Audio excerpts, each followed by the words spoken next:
Hello, everyone. Welcome. Cici still has not figured out her technical problem, so I went ahead and went live without Cici, but hopefully she will be joining us.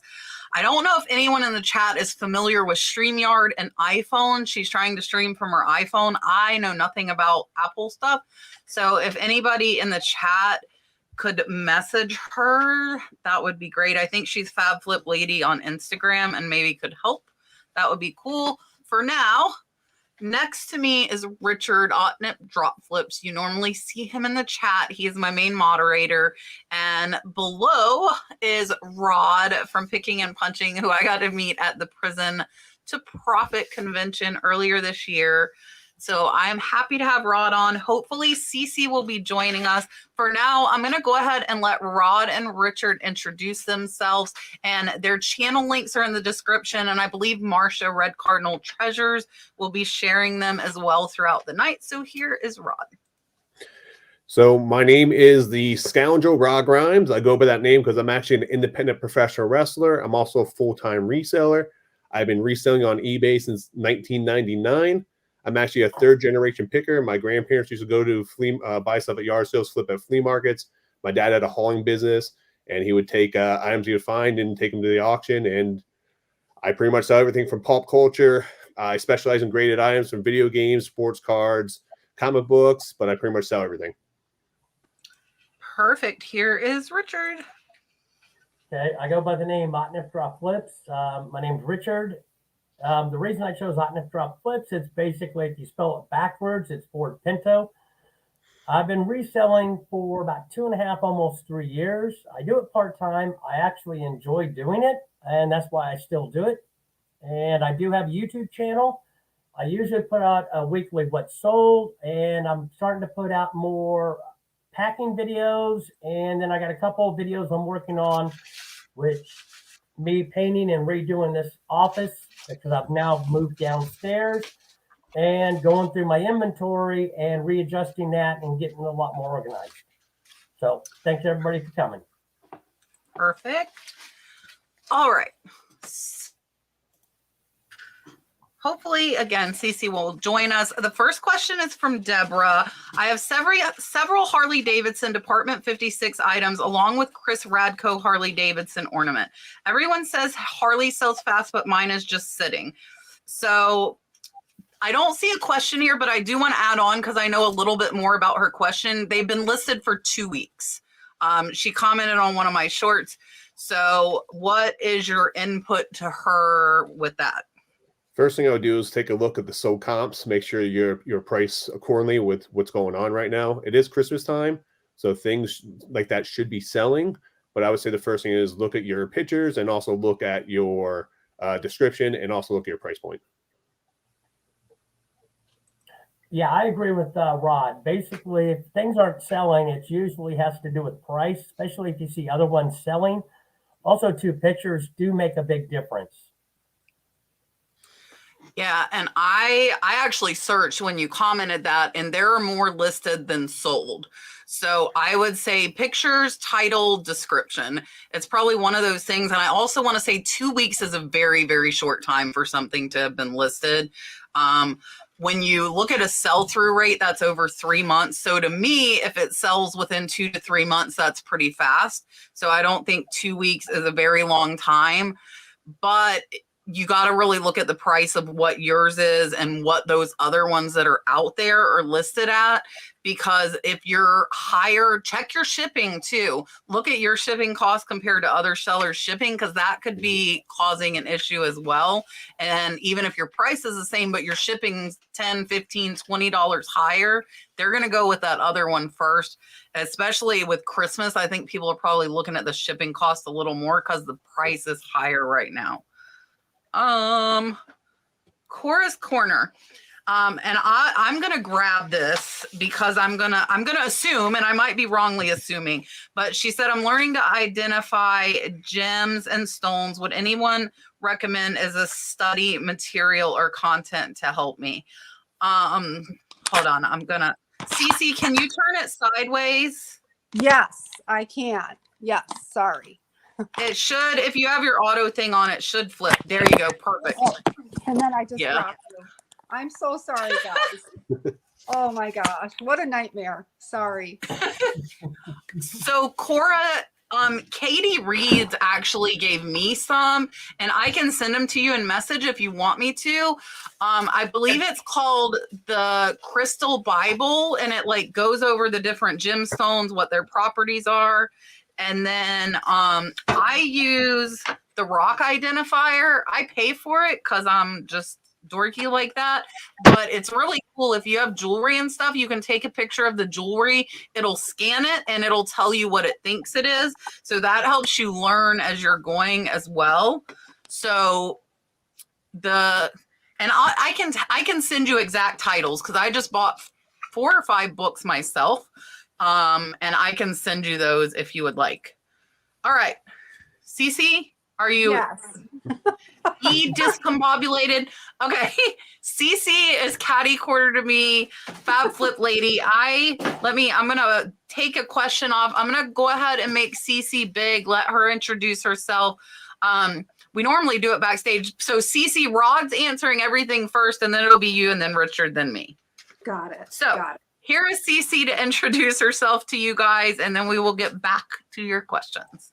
I am so sorry, folks. You know, I pride myself on being pretty good with technology, but obviously I wasn't in this case. So I am Cici, the Fab Flip Lady, and I have been reselling for, since about 1994, but full-time in the past 3 years, and met Kat, mentored with her, fell in love with her, and I have just been watching her and enjoying her shows, and she invited me to come on, and I'm very excited to do that. I'm from Fenton, Michigan, and just starting to get a handle on the YouTube part of it, and really loving that too. Oh, you froze for a minute, but you're back. You're back. Oh, okay. All right. I'm just not for sure like a second. Okay. All righty. All right. Miss Belinda says, I purchased several sterling silver pieces with different types of stone. Should I test them before posting them? So I guess I'm gonna grab this one again, and say I don't test most of my stones except for amber, because amber is fluorescent, so it'll glow under a black light. That one's a really easy one to test. But if you have a Presidium gem tester, you could. Those run a little bit, I think around $200. Maybe closer to $300. I haven't even invested in one yet. So I will, just from my experience, some of them I can identify. If I'm not sure, I will just put the color of the stone. So if you have a way to test the stones, then yes, I would. But if you don't, I would just describe them by color and post them up and let your buyer decide. Here's another one from Miss Belinda that all of us can answer. So she said she purchased several Anna Lee dolls and noticed one has a stain on the back of the hat. So would you try and get the stain off of it? The biggest thing is anytime I get any items like vintage clothing or anything that has stains on it, the first thing I do is I look at comps. If I take that stain off, is it going to increase the value of that item for me? If it's only an increase $5 or $10, not worth my time. But if I'm going to get a $25, $50 price increase, then definitely I would try to get it off. Well, Kat knows that I'm OCD, so I would probably really try to get that off. I don't think most those types of stains, especially on the Anna Lee dolls, because of that felt type of material, it doesn't seem to be that difficult. And I've actually sold quite a few Anna Lee dolls this year, just before Christmas. And some of them actually had some stains that I could not get off. And I agree with our first friend, because I don't want to spend a lot of time with, taking stains off. But if I can get them off quickly and easily, I feel like I have a better chance of selling it, because there are people out there like me that don't like anything wrong with the item. So I've never sold any of those, but I definitely agree. I would try to get the stain out. I wouldn't spend a lot of time. I'm getting now to the point where even if it has flaws, I just list it. Just disclose the flaw in it, and a lot of times it'll still sell. Yeah, and with an Annalee, most of the time those are vintage. I wouldn't want to mess up the materials, so that's probably something I'm not going to touch and attempt to get out. I would just notate it. But most of the Annalees I've got have been in pretty good condition. If it's on the back of the hat and it's small, I would just disclose it. I always put read in capital letters or C in capital letters. And if you guys see the pajama pants in the back, my daughter Brooke is back there packing our Whatnot. We just sold 120 items on Whatnot right before we were live here. So Brooke is packing up. If you bought some jewelry from us, she's packing it up right now. and I did. Yeah, she said, "Is that Cici from camp?" She saw you. Hi there. Oh, I want it. Where did it go?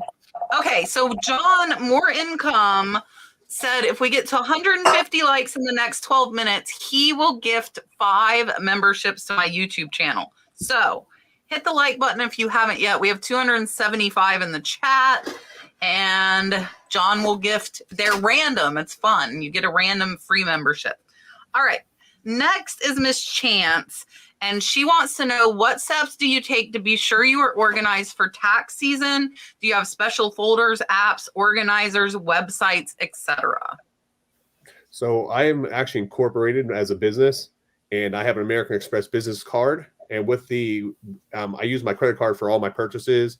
So when I use my credit card, I can actually take a picture of the receipt and add it to the actual app. So it's actually built into the app, which is great. I also have a program that I use, for my tax books. And every month I just go in there and I adjust them. It makes it a lot easier instead of waiting to the end of the year and do it all at one time. So I would highly recommend, especially for selling a lot of quantity and doing a lot of business, do it throughout the year. It's going to make your life 10 times easier than waiting until the beginning of the year and then rushing to do it. So. And I have a really great tax accountant. I've had her for decades. And so basically I throw every single thing in an envelope, and she has access to, for example, she has access to a couple of my apps where I make purchases and things like that. So she just goes through and does my bookkeeping and keeps track of everything for me, so I don't have to think about accounting, because I'm terrible at that. And she's really good at it. As far as me, I keep all my receipts. I do have a separate account that I do most of my purchases on, and I basically give that to the accountant and let him go through it. I'm not incorporated or anything like that yet. I think probably this year I might do that, but I'm still filing under myself. Yeah, so I actually have a new program for you guys. I have not publicly announced it yet, but since you asked this question, I will now. So I am partnering up with my reseller, Jeannie, and you can get a discount. My code is the same as it is on List Perfectly. It's the Nurse Flipper Caps, all one word, no spaces. And they actually pull in all of your eBay data, your sales. You can put your costs, you can track your inventory, all the stuff that I don't do. If you know me, I don't do it. I am going to use it to try and get more insights into my business and track the profit a little closer rather than estimating.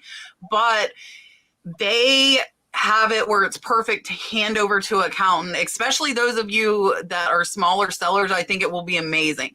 For me and other content creators, I have income streams coming from all directions. Like, my accounting is a nightmare. So I have an accountant. I pay him monthly. He is raising my fee next month. He has told me. I've expected that for years, so I'm okay with that. But I am like Rod. I do have a business credit card. We started about halfway through the year this year. I have a Chase business card. We get points back. I've earned thousands of dollars back already this year. Categorizes everything. So my accountant loves it. And As far as like apps, I use MileIQ. I think MileIQ is very, very good for tracking your mileage when you're going outsourcing. So we use that. So I would try My Reseller Genie. Also, Mark II, I'll probably do a video about it coming up soon. Mark II, Not Your Dad's CPA, has a really extensive course that I took earlier this year to help you learn everything. I'm also incorporated, so we file as an S corp. I pay payroll, like my daughter's on payroll.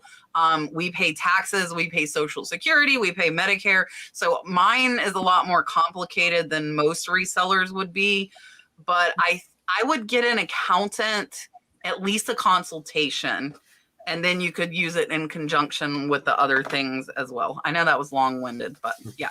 So myresellergenie.com, check it out. They're not bad. I think the highest plan's like $15 a month. And they do import all your eBay stuff, and they import from the other platforms as well and track your sales, your fees, and help you figure out your profit and stuff. All right, Pame, can you please talk about promoted listings? I'm hearing many different things, and I would like to hear from others what their opinion is. So I promote every single listing I put on eBay. And the reason for that is I'm going to try to get an advantage over everybody else. Same thing with sending out coupons and other things like that. So any type of promotion that you can do to try to increase revenue to your business or increase traffic to it, I highly recommend it. Now, the amount that you want to do is going to be based on your cost basis. So if you have a small cost basis, you can do a higher. I don't do the recommended. I know Kat does. She does like 3% above that. But when it comes to me, I do at least the minimum 2, or do 2.2% or something off, just to try to get a little ahead of anyone else who's doing that. 2% of the bare minimum on there. And I started where Rod did. I started at 3% because that's what I was told to start right around there to try it out. And then I found that it really worked. It really made a difference. And that small percentage and then getting the sale rather than having your item sit there forever was totally worth it to me. Plus, I am like Kat in that my dollars spent per item is much lower than most people. So I can afford to do the promotion, and I just like moving things faster. So I like to do it. I'm the same way. I pretty much now I promote everything, maybe not even quite 1%. There's some unique items that if there's very few listed, as long as you got good keywords, you don't have to promote it. But yeah, I pretty much promote everything, and I promote as basically what they suggest. It's just easier. I just do that, and yeah, my sales have been doing really good. Mm-hmm. Sorry, Brooke has been taping, so I've been muting and hiding myself while the tape is very, very loud. So if you know me, I promote everything. I promote high, I promote it trending +3. And that's because, just like Cici said, I buy everything so cheap, and I have 6,000 listings. So I prefer more sales, and it makes a big difference. And then they don't all sell promoted. So sometimes I'll promote auctions. The auctions you pay whether they sell or not. But with my buy it now, I promote everything. And it depends on your business model. If you're spending 30-40% of the cost, you don't have the room to promote. You're just going to have to let it sit there and wait, because you might be like, the promoted percent might be your profit, so it really depends on if you can afford to promote. Me, I look at it as like a lot of eBay fees are 12%. I'm on Poshmark, that's 20%. So if I'm promoting at 8% on eBay, that's the same fee I would be paying on Poshmark. So that's kind of how I look at it. Mm-hmm. I don't know the answer to this. Does anybody in the chat, can you help Miss Margaret? Can you add extra insurance with USPS on your phone? So she must be printing her labels or making the scan, for the post office. I've never done that. I've never seen that as an option. I think it is. I think you have to click on other features when you are doing it, because I used to do that before, and they should give you the option of either the eBay insurance or the United States Postal Service insurance. I have a husband that takes all my stuff into the post office. I don't know. The tiniest post office ever. And so everybody knows him by name. And so we get a lot out of having that relationship with the post office, and it doesn't cost me any time to have my husband take that stuff in. So he handles all that. I don't use my phone. I use a computer to print all my labels, so I can't answer that. Yeah, I actually just pulled it up.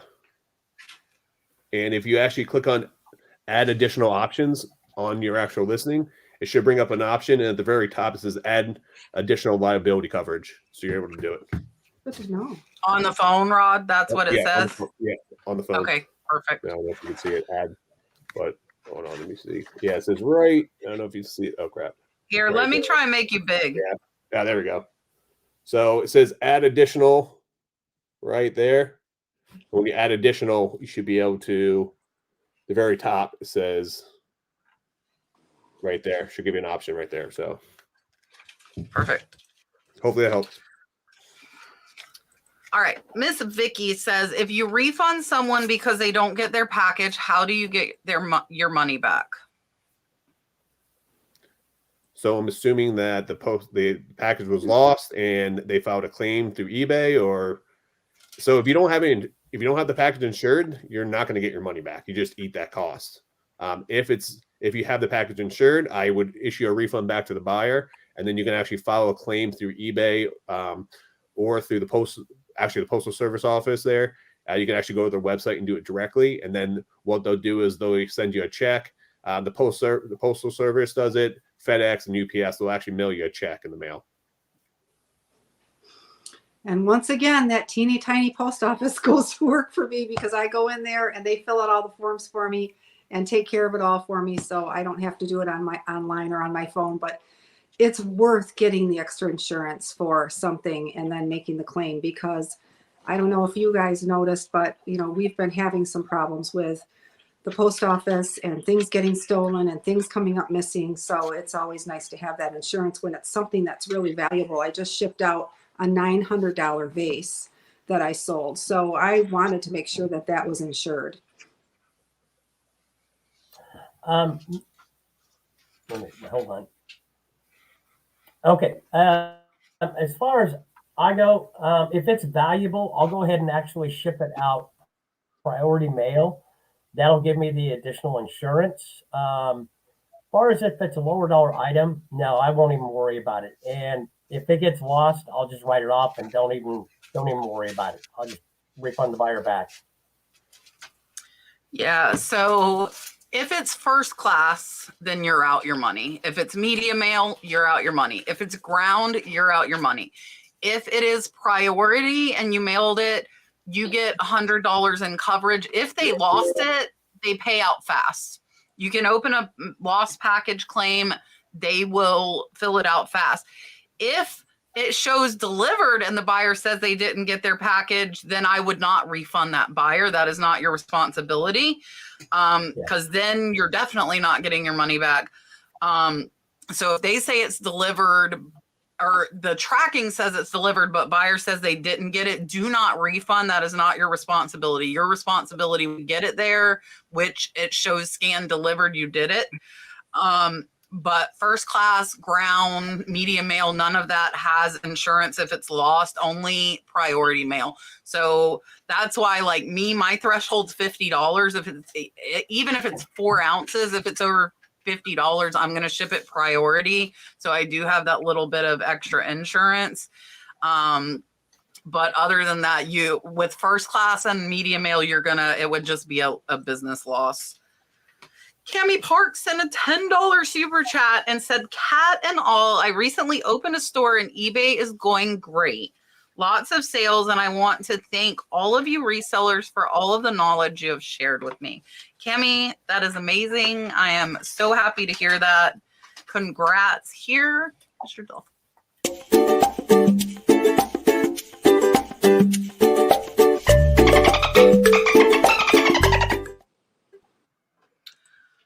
Okay, so Vicky followed up. It helps when I'm I'm starring things and following the chat. So if it says it's in transit, not delivered, I wouldn't refund the buyer. I would tell them to watch that. Now, the rule with priority mail is 2 weeks. On the 15th day, you can then file a lost mail claim. So on that 15th day, if it has been over that 2 weeks, Miss Vicky, then you can file a lost claim, even if it says in transit. But if it hasn't been 15 days, there's nothing you can do. And what is going to suck is if it's been 10 days and you went ahead and refunded the buyer, which eBay might force if it's past the expected delivery date, then the buyer gets it. You're going to have to hope that that buyer is honest and pays you back that money or sends you back your item. That's the only crappy thing. Can I add something to that too? Yeah, yeah. Anytime I have a package that's delayed or kind of lost in transit, I tell the buyer to open a claim on eBay. The reason for that is eBay is going to give you an additional couple days before you actually have to respond to that.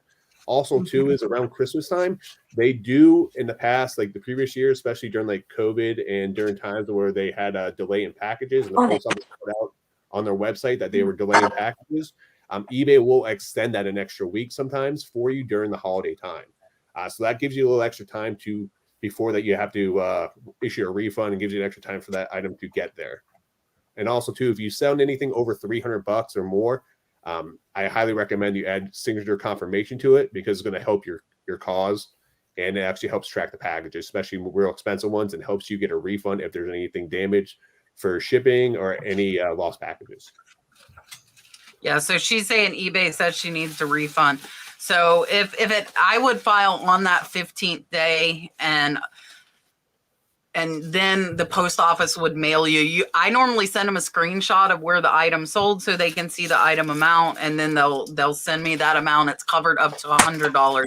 I just found out today that all USPS priority is now covered to $100, not just if you print on eBay. I don't know if everybody knows that, but that is a new thing on USPS. Everybody gets $100 regardless of where you purchase your postage. Reigning Retro North Carolina says, eBay just gave us access to 2 years of orders and data. How will you use this information? So when it comes to, 2 years of data is, I don't see a big benefit for me personally for my business, but going back that far, I would say mostly, what's selling in the last years, what I really base a lot of my stuff off. I would just use it more or less for, pricing my items and trying to look at comps. Same here. I don't really see the need to go back that far. There have been a couple of times that I've wanted to look up something that I've sold longer than 90 days ago, but I can do that anyway. So it just takes a few more extra steps. But I really can't see where I would want to use that feature or need to.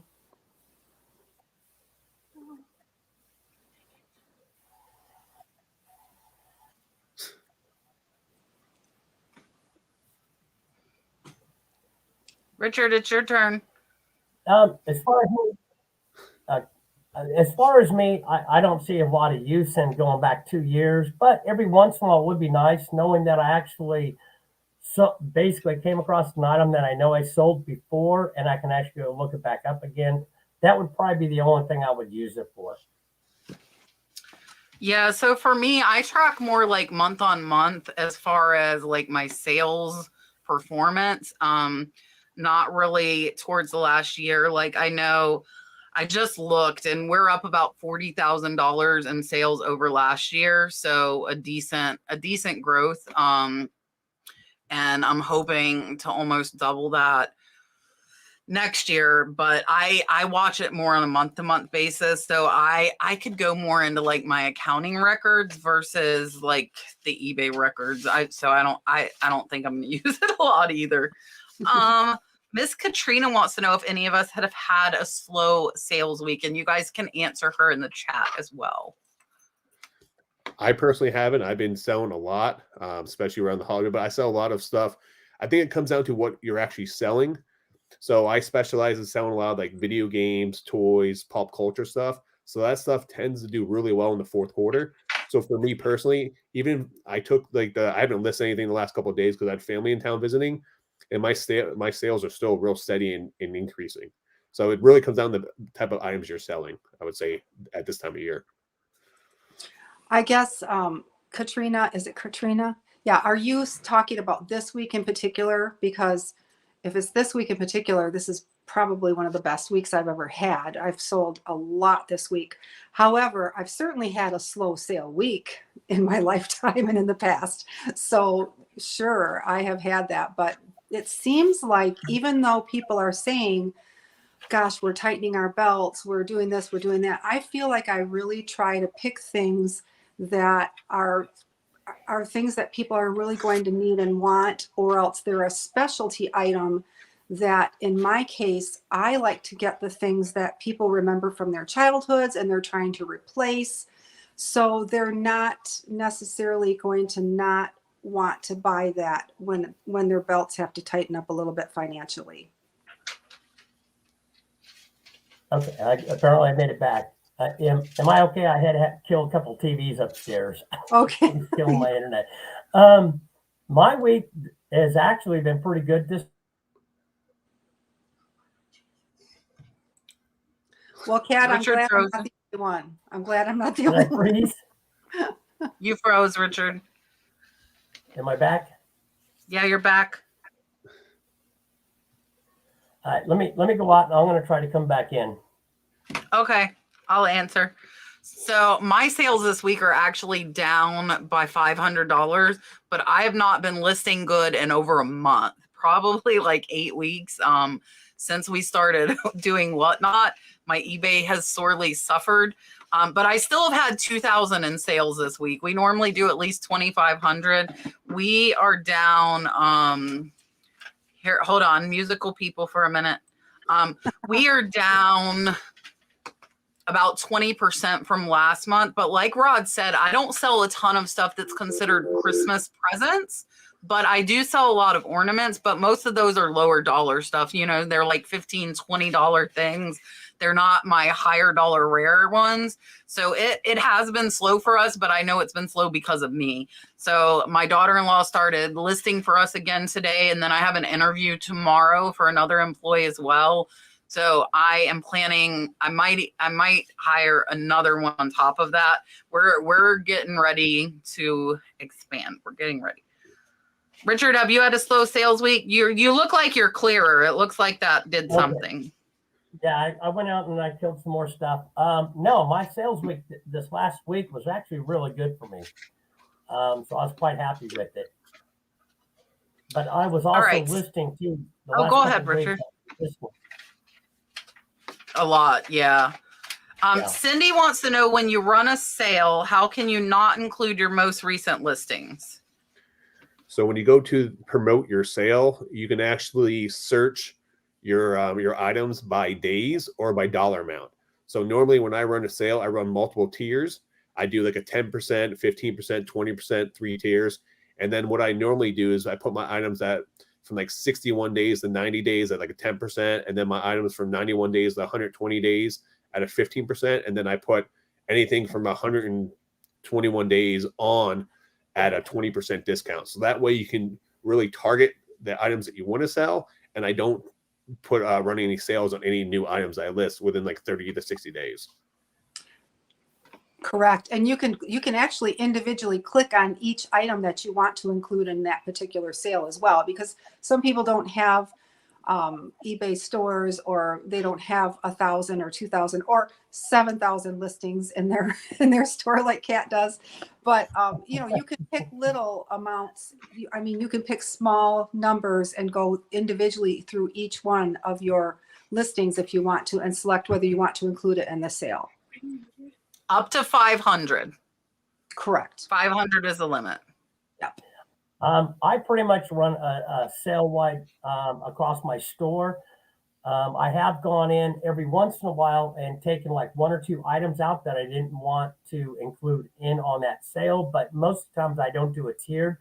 I just, if I get my stuff so cheap, I just want to get it out and move it out the door. Mm-hmm. Sorry. Brooke was having Whatnot issues. Yeah, so as long as it's under 500, you could pick. I always include everything because I'm doing more than 500. So I just do a category, do all inventory. You can, though, pick just categories. So another way, like if you do have a lot listed like me, you could make a category for new items and exclude that category. That would probably work as well, and then move them out of that category. But that, for me, that's why I quit picking. I wasn't even picking when I had under 500 because I just go across the board. Raining Retro, North Carolina. When is the ship by deadline for Christmas, and what do you do after the deadline to boost sales for the rest of December?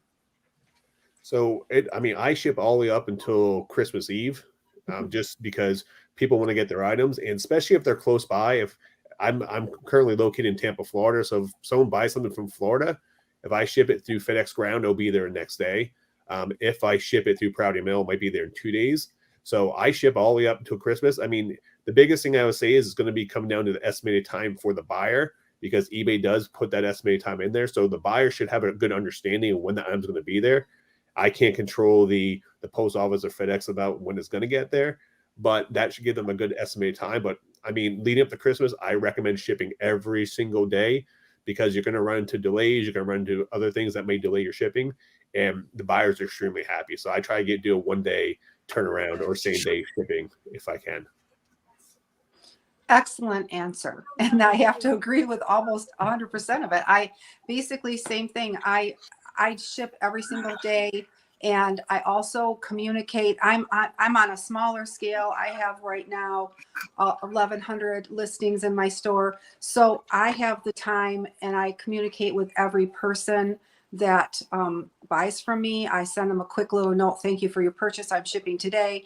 And usually that will generate any dialogue that needs to happen in terms of, hey, do you think it'll get here on time, et cetera, et cetera. So I don't have a problem with that. And I ship all the way up to right through New Year's Eve, just like Rod said. Yeah, I do the same thing. I ship every single day. I do have 2-day handling.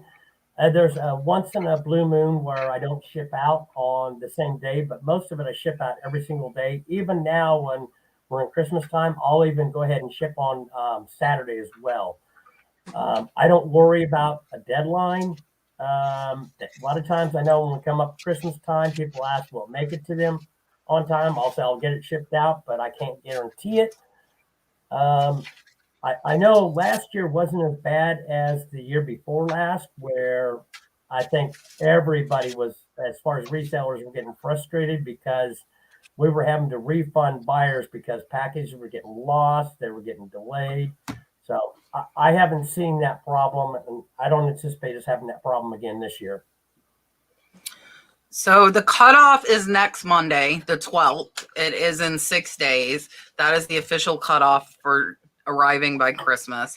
I will be shipping.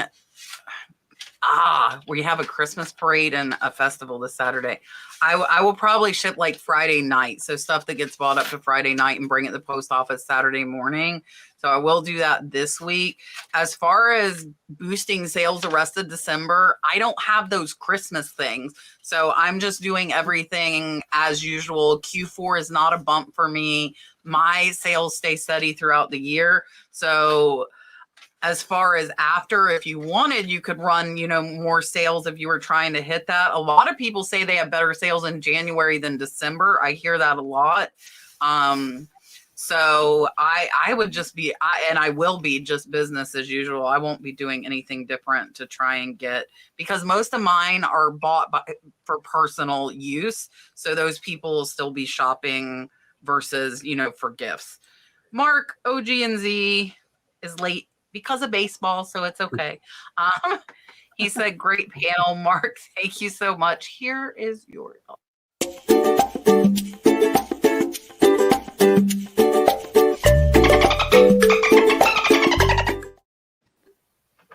So this is the first time Brooke has been in here while I've been live, and she said, I want a dolphin. I told her she sounds like her brother, because Dalton wants a dolphin. Because she's never been, at the cabin last week, she stuck her face in for a couple of minutes when I was live from the cabin last week. So I take that back. All right. Ricochet Yeah, Vintage Finds. Something. Oh, I yeah. I want to know. I heard you mention on the last panel that some people didn't like the new Dolphin. Did you get a lot of people telling you didn't like the new Dolphin? Because they No, didn't like. some people I don't love it. like the Dolphin, period. I've gotten Oh. threats that I need to get rid of it, and I've gotten cussed at. Oh, jeez. I think it's sweet. Okay. Hold on, musical people again. Richard. Sorry. Yeah, but I mean, like, nobody's gonna, you can't please all the people all of the time. That's just, it is what it is. I do tell you, if you send a super chat and you don't want a Dolphin, let me know. I'm not going to force you to hear a Dolphin if you're sending me money. Other than that, you can close your ears, and if you don't like it, I'm sorry. Okay, so Ricochet Vintage Find said, I listed some vintage Christmas last night and immediately got watchers. How long would you wait before sending an offer to watchers on a pricey seasonal item? So one thing to keep in mind is Christmas and Halloween items sell all year round. So especially if you're dealing with vintage Christmas, that item will sell, especially if it's a pricey item, all year round. I normally, anytime I list an item, I usually wait 24 hours to send out an offer. But if it's a high, you're getting watchers on a high-end item, you may want to just send like a 5% offer or something to them, just enticing them to, especially if you have multiple people watching it, to try to get them to buy it. I'm a firm believer is I'd rather take 90 cents on the dollar than wait, a month or two before I get that sale. So I'd rather get, just like everyone else's panel, I want to move my items, so I can put new inventory up and put that money in my pocket to buy more inventory. And what I have found is that my Christmas items are so popular. To be honest with you, I don't have to discount them. I listed several tonight, and it seems like they go up and they're there for a day or two and they're gone. So I guess I'm getting unusual Christmas. I purposely don't pick plain, boring, round bulbs that don't have anything to them. I take care that I want interesting things that I think will move quickly. And so I don't really feel like I have to rush to make offers to people that are watching that item. I would agree with Rod. Basically, if it's an item, you got watchers on it. And if it's a Christmas item, if you want to move it out this year, I would probably go ahead and send out offers. I never used to do that, but I've been doing that a lot more now. And I'm getting a lot more sales. Yeah, and I'm going to agree with the guys. I would send, if it has been listed under 3 months, I send out a 10% off offer. If it's been listed 3 to 6, I send 15, 6 to a year, 20, over a year, 25. That's just my structure. I send them every day. And I would agree too, like your window for getting it there this Christmas is closing. Mm-hmm. So you've got 6 days. Somebody said the 16th. I heard it was the 12th as far as eBay guaranteeing it by Christmas. So that means you've got 6 days to sell that stuff where eBay will guarantee it to the buyer for Christmas. So I would be more inclined to, if it was just listed, because it's really last minute now to get it sold for this Christmas. I actually Barbara. Oh, go ahead, Rod. I said, I actually got a shipping hack for everybody here. So if you guys don't know this, and I'll use Tampa as an example, the Tampa airport as a shipping hub, they're actually open on Sundays during the holiday. So if you guys can find a shipping hub, they're open on Sundays. Also, too, they're open late night and they have drop-offs. So you can actually drop it off there. But it's something to keep in mind. So especially around Christmas time, if you're worried about getting an item sold on Saturday, you can actually drop it off at the hub on a Sunday, and they will actually process it and mark it down and start shipping it that same day. Unless you're 2.5 hours from there and don't want to drive there. Yep. Yeah, if you're lucky enough, Tampa would probably be the closest hub to me. Tampa or Jax, and they're both all my stuff goes to Jax, so I'm gonna assume mine's Jax, but it's still 2.5 hours away. But if you're close enough, I used to bring when I worked for a photography company, because they developed the film and got the pictures back really quick. Back when we were still taking professional camera film pictures, I would take it to the FedEx hub, like Rod's talking about. The company would have me bring it to the FedEx hub, the closest FedEx hub to where I was at. Miss Barbara sent $5 and said, what are eBay commerce fees for? She's saying she's had $250 taken out of her PayPal twice. So I'm assuming you're referring to your eBay. If you're getting billed by eBay, that might be either your store, because sometimes you have a store fee that comes out depending on if you're building a subscription for that, or if also too if you use the shipping labels from FedEx or UPS, they don't take it out until you actually ship it, and that's taken out of your eBay fees. I use a credit card. That's another shipping hack too. If you actually hook up instead of taking out of your the money that you get from eBay, like eBay holds your money there, you can actually change your shipping to PayPal, and you can actually put on your business credit card on there, or your rewards credit card. You can actually use your credit card to do that and ship out. So what I'm assuming is going to be your fees for something along those lines. For me, I just put everything on my credit card, so I don't really see those come through. And I agree. I love to do that too, because it's easier to keep track of everything that way. So it goes on my credit card as well, because it's great for record keeping. So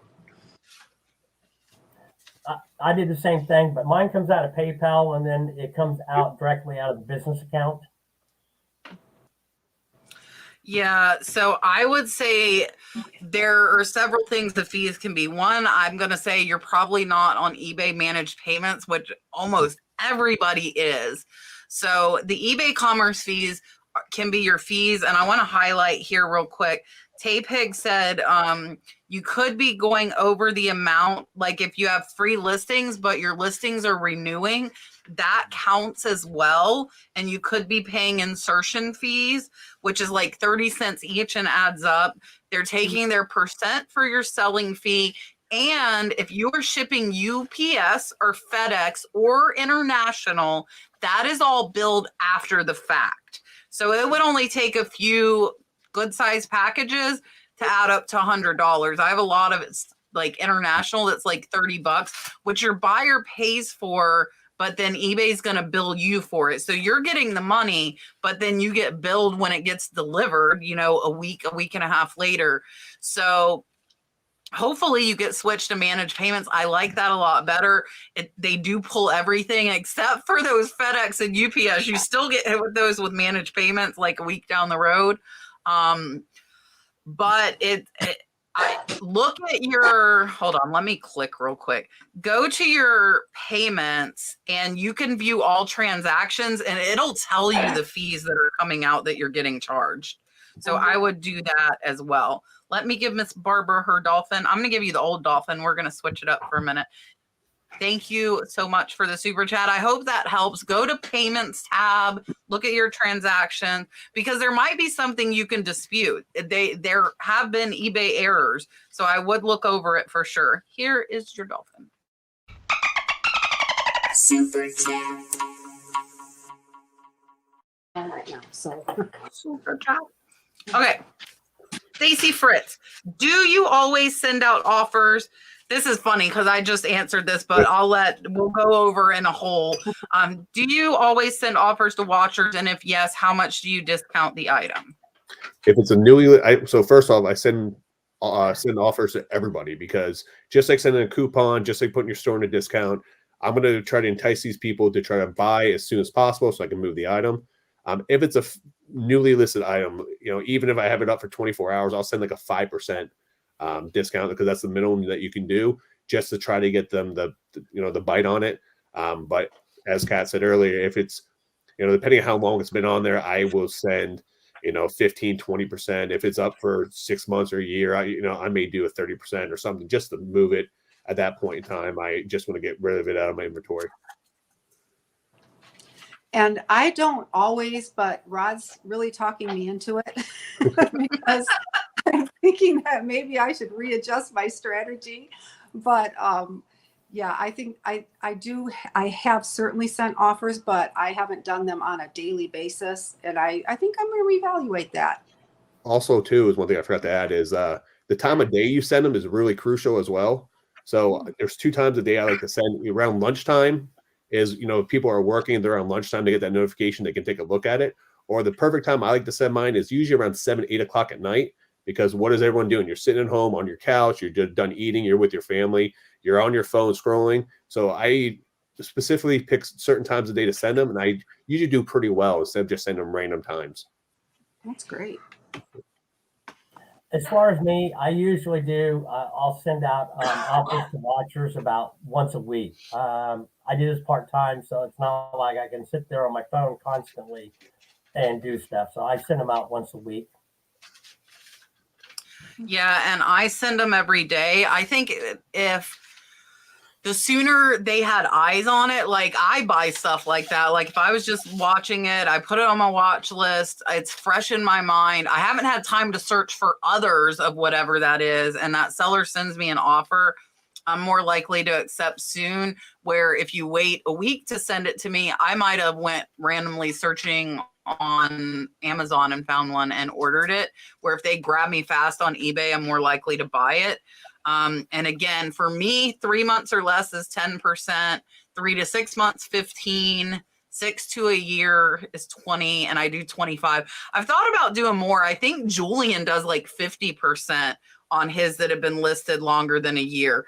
So I have thought about doing that. I've been selling a lot of items that have been sitting here though. So it's nice to move it and get fresh inventory. So I might up that, like Rod said, maybe 30, 35, just to, give them a little more incentive and get rid of it. Camille Creative Thrift Flip sent a $4 super sticker. Thank you so much. I'm going back to Gino's Dolphin now. Back to Gino.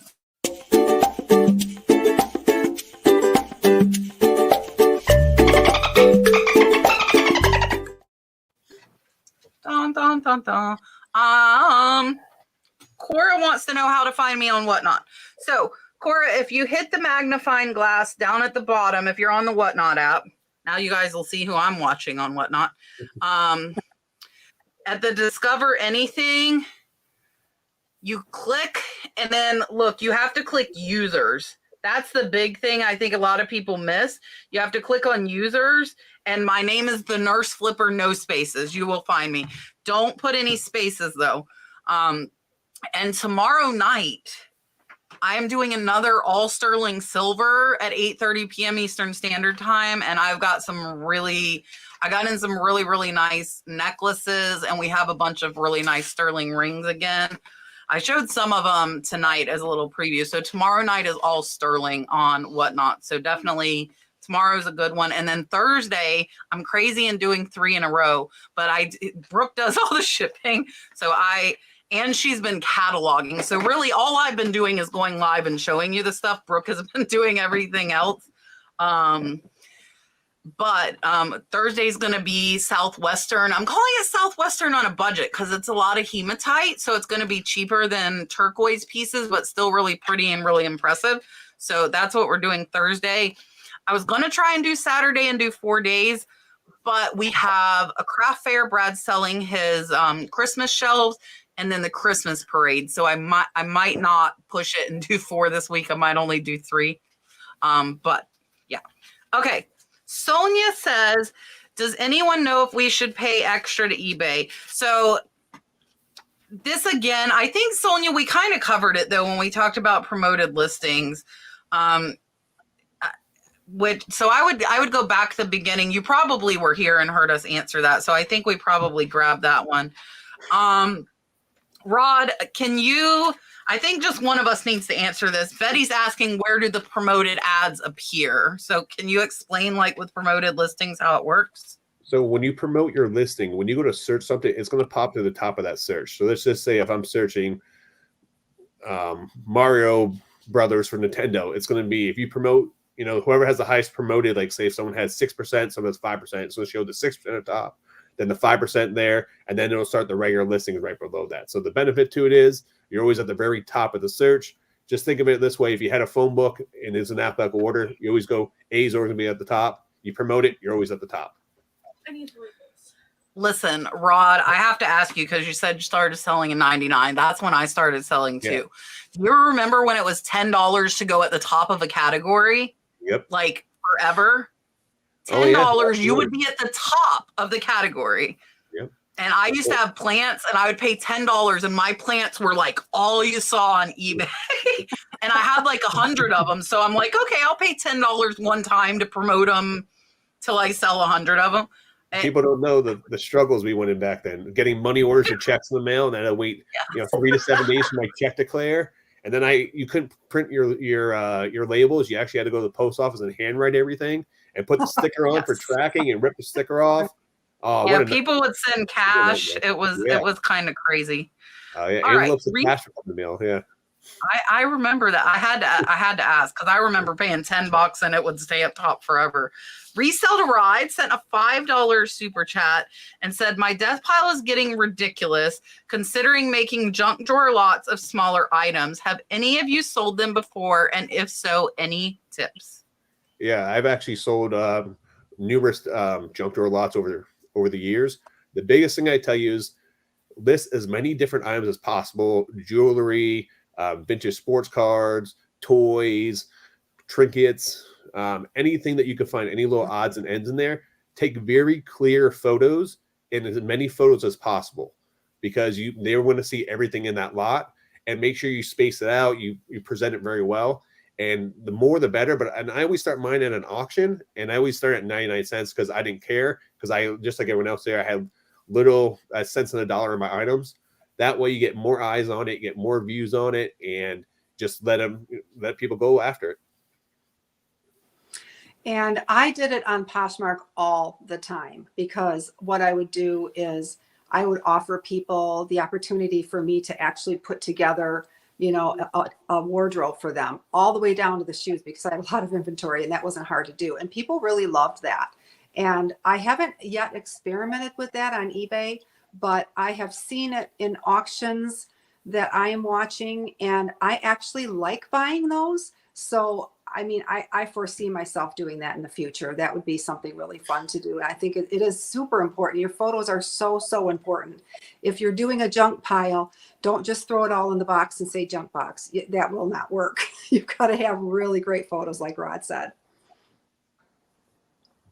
I'll leave it to the two of them down there. I've never done a junk drawer lot, so I wouldn't even know what it even. All right, I was trying to mute until the labels finished printing, but there are a lot of them.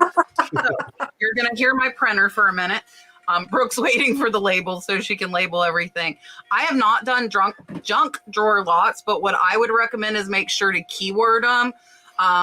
People like you can put trinkets in there. If it's vintage stuff, put that in there. I would try and get as many keywords as you can to get people searching for it. I just give that stuff away. I have somebody that comes, they sell at the flea market, and I just give it away. So my stuff like that goes into a box and they come and pick it up and take it away, versus doing junk drawer lots.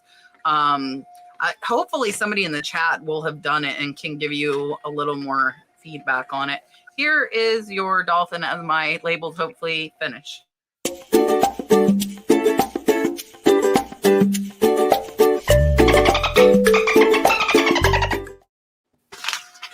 Look at Brooke back there. They're still coming. That's super seller problems, Kat. I told her, I'm like, just pack behind me. I mean, it's business. It's what we're doing. This is how we're getting it done. Right. That's right. She has, where do you have to go tomorrow? Dentist. Oh, she has to go to the dentist tomorrow, so she couldn't pack in the morning. All right. Okay, Vintage PA sent a $5 super sticker. Thank you so much. Here is your doll.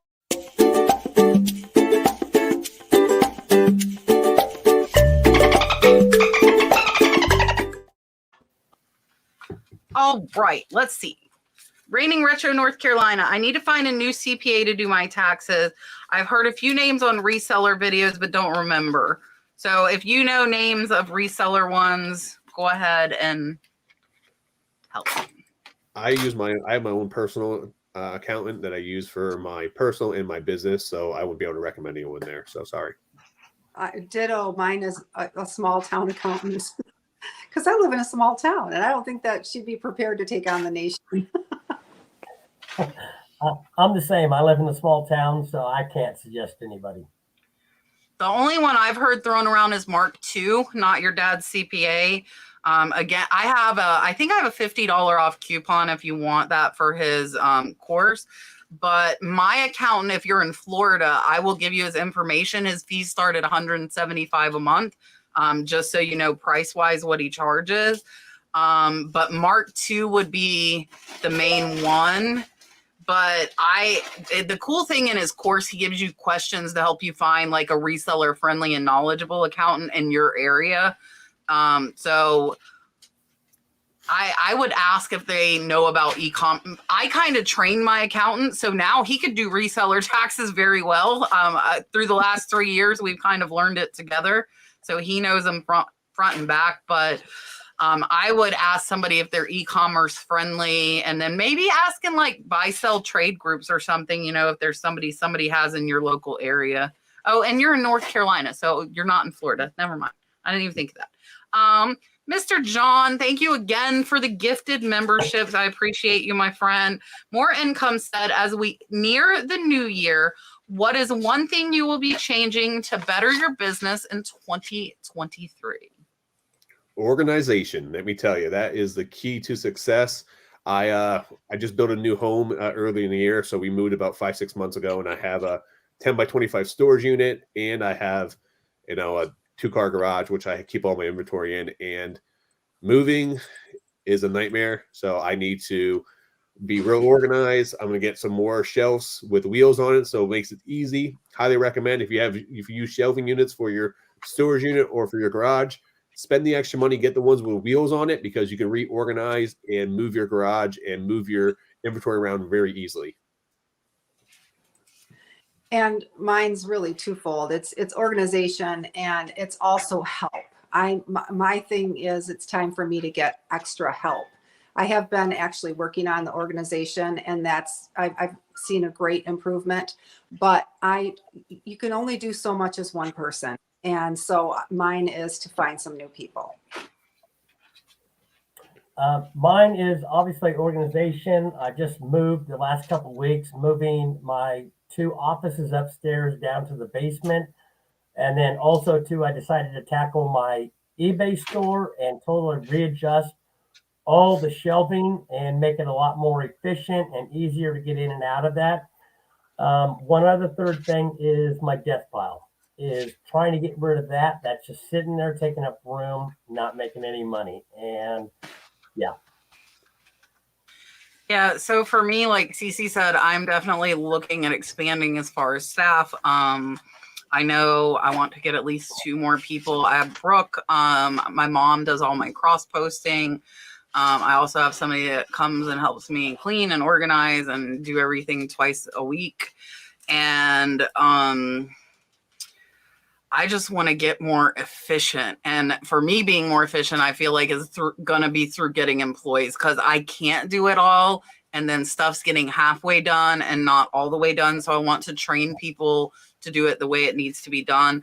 I haven't bought new inventory except for the Harley buyout I did and some garage sale stuff in months, except for jewelry for whatnot. So I've not been adding to like my eBay death pile in a long time.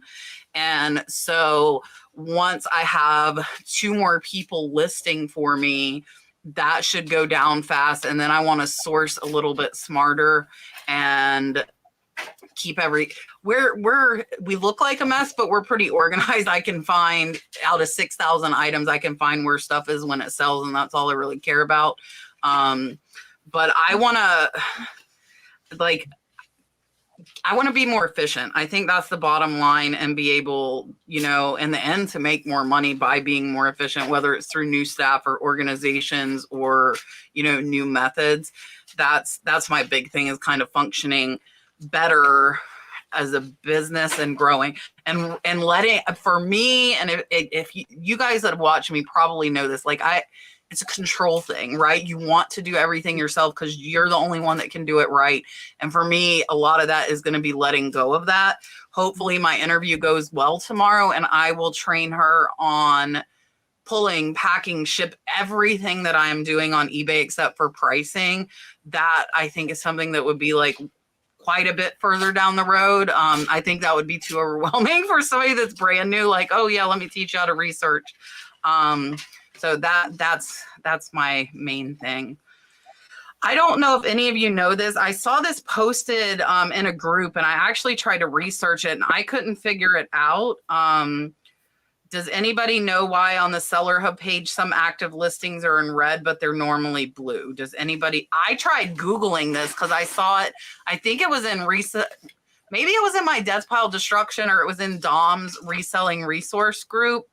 I could not find the answer, except for auctions with no bids will come up red. But other than that, I couldn't find anything. I'd be interested to see if anybody in the chat knows, because I actually tried to look it up on Google. Yeah, I'm not sure. That might be something just in your settings. That's the only other thing I would think about. But yeah, I've never seen that. No, I haven't seen it. I've never seen that. Mm-mm. All right, question for Rod from Jackie. Do PC games sell well? So PC games can sell very well, but the problem with PC games is if it's an older one, you can sell those, you'll be fine. But when it comes to new ones, they actually have a code inside them.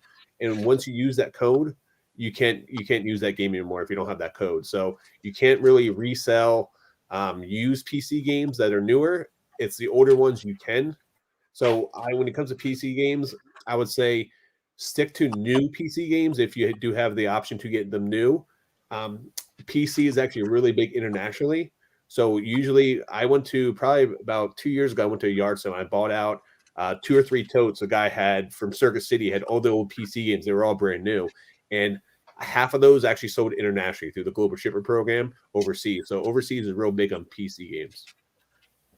Good to know. Well, Mile High Moms wanted to know, where are we in the questions? I am at 8:08. So if you asked your question after 8:08, I have not got to it yet. So that is where we are at right now. I currently have 19 starred questions. We should be able to get through most of them. So if you're posting now, chances are we probably will not get to it. Sarah Brady sent a $9.99 super chat. Thank you, ma'am. And says, I have a piece of art I have not been able to find any information about. Likelihood that it's a hobbyist piece is high. How do I know if it's worth it to dig deeper? So I actually recently had a similar issue. I went to a yard sale and he had a bunch of lithograms that were signed to some old art pieces. I actually took photos of them. I took down the seller's information and I actually sent it off to a bunch of different art auction houses to see if there was any interest, if they would take it. And then what a lot of those places will actually provide you, they'll either tell you, no, these are no good, or they will give you an estimated value. So my situation is the guy wanted $50 for the piece of art, and the auction house said that they weren't going to take 2 of the 3 pieces, but one of the pieces they value between $800 and $1,200. So that worked for me. Or also reach out to maybe a local art store. If you have to take photos of it, they may be able to help you out and point you in the right direction. there are people out there that will help you find out if your art is worth anything. And I happen to know a couple myself. And so I just tap into those people when I find something that I can't find anywhere, or I can't find I can't understand the signature. I just go to my little art people that are, that I'm able to tap into. I don't deal in a lot of art. I do have a piece that I'm kind of sitting on. What I'm going to end up doing is probably taking it up to Kansas City and take it to an art gallery and see if they take a look at it and give me an estimation. Even if I have to pay $100, that's a $100 education. But other than that, no, I have nothing to give. So I'm going to go kind of opposite everybody else, because I find a lot of art. I sell a lot of art. And if I cannot find the artist and I think it's a hobbyist piece, I price it where I would be happy. And I figure if somebody knows something other than me and they make $100,000, kudos to them. But if I paid $5 and got 300, I'm happy. They know more than me, then that's fine. I'm okay. They have more knowledge than me, letting them have it, because I'm happy with my profit. So I will price the art where I'm happy with it.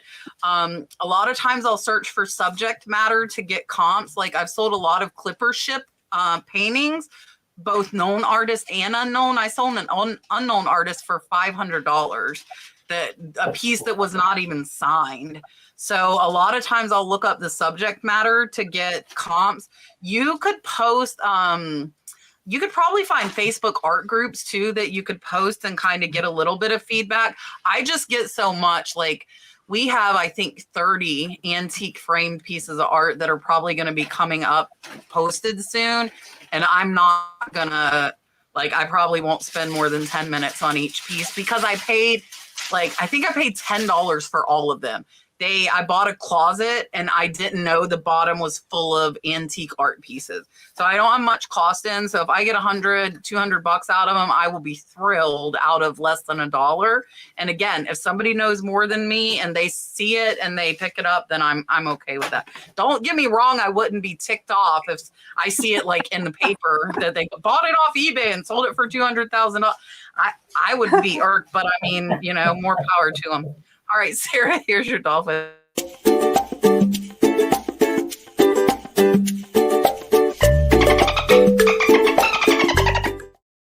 Dun, dun, dun, dun. Lynn Watkins sent a $5 super chat and said, I have a buyer in the UK who wants an item listed at $45. It weighs 6 pounds. The buyer wants to work a deal to reduce the $103 shipping. How can I make this sale? So I'm assuming you're probably using the eBay global shipping program because that's why shipping may be so high. So you could ship it yourself, but you also take a bigger risk with that. I would say personally, I ship everything to the eBay global shipping program because once I ship that item to Kentucky to their warehouse, once it's in eBay's hands, I am fully covered. So if that item is broken, that item gets delivered, doesn't make it through customs, I still get to keep my money, even if the buyer files a claim.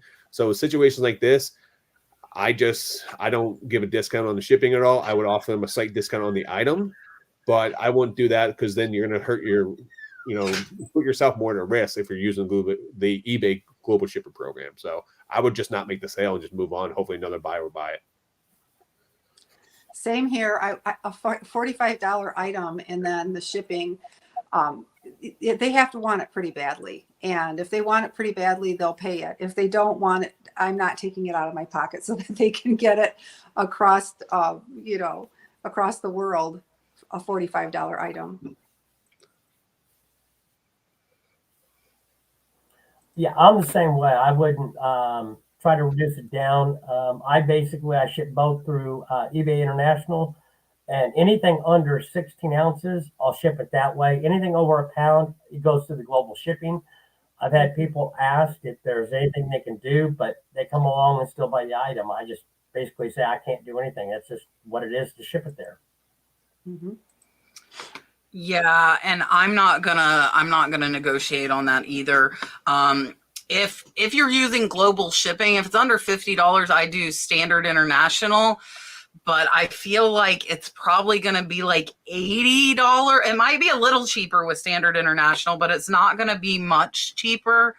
And because like you don't have much wiggle room, you give them $15 off, you're down to $30. I would not worry about it. I wouldn't. All right, here is your dolphin.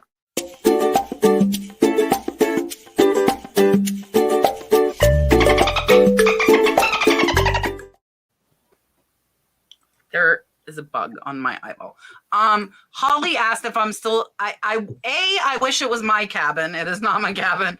That is one of my goals within the next 2 years, though, to buy a cabin up in Pigeon Forge or Gatlinburg, or maybe Blue Ridge or LJ. I'm getting realtor emails already to motivate me. Just FYI. So I might have an Airbnb soon. I'm not there. We came home last Wednesday, so I've been home 6 days. It's crazy because I didn't realize till I came out here, I didn't have my cord. I was like, man, I haven't even been live since we came back from the mountains. It feels like I've been back forever, and I've only been back 6 days. Miss Deborah wants to know, do you take time off for Christmas? And if you do, how much and when?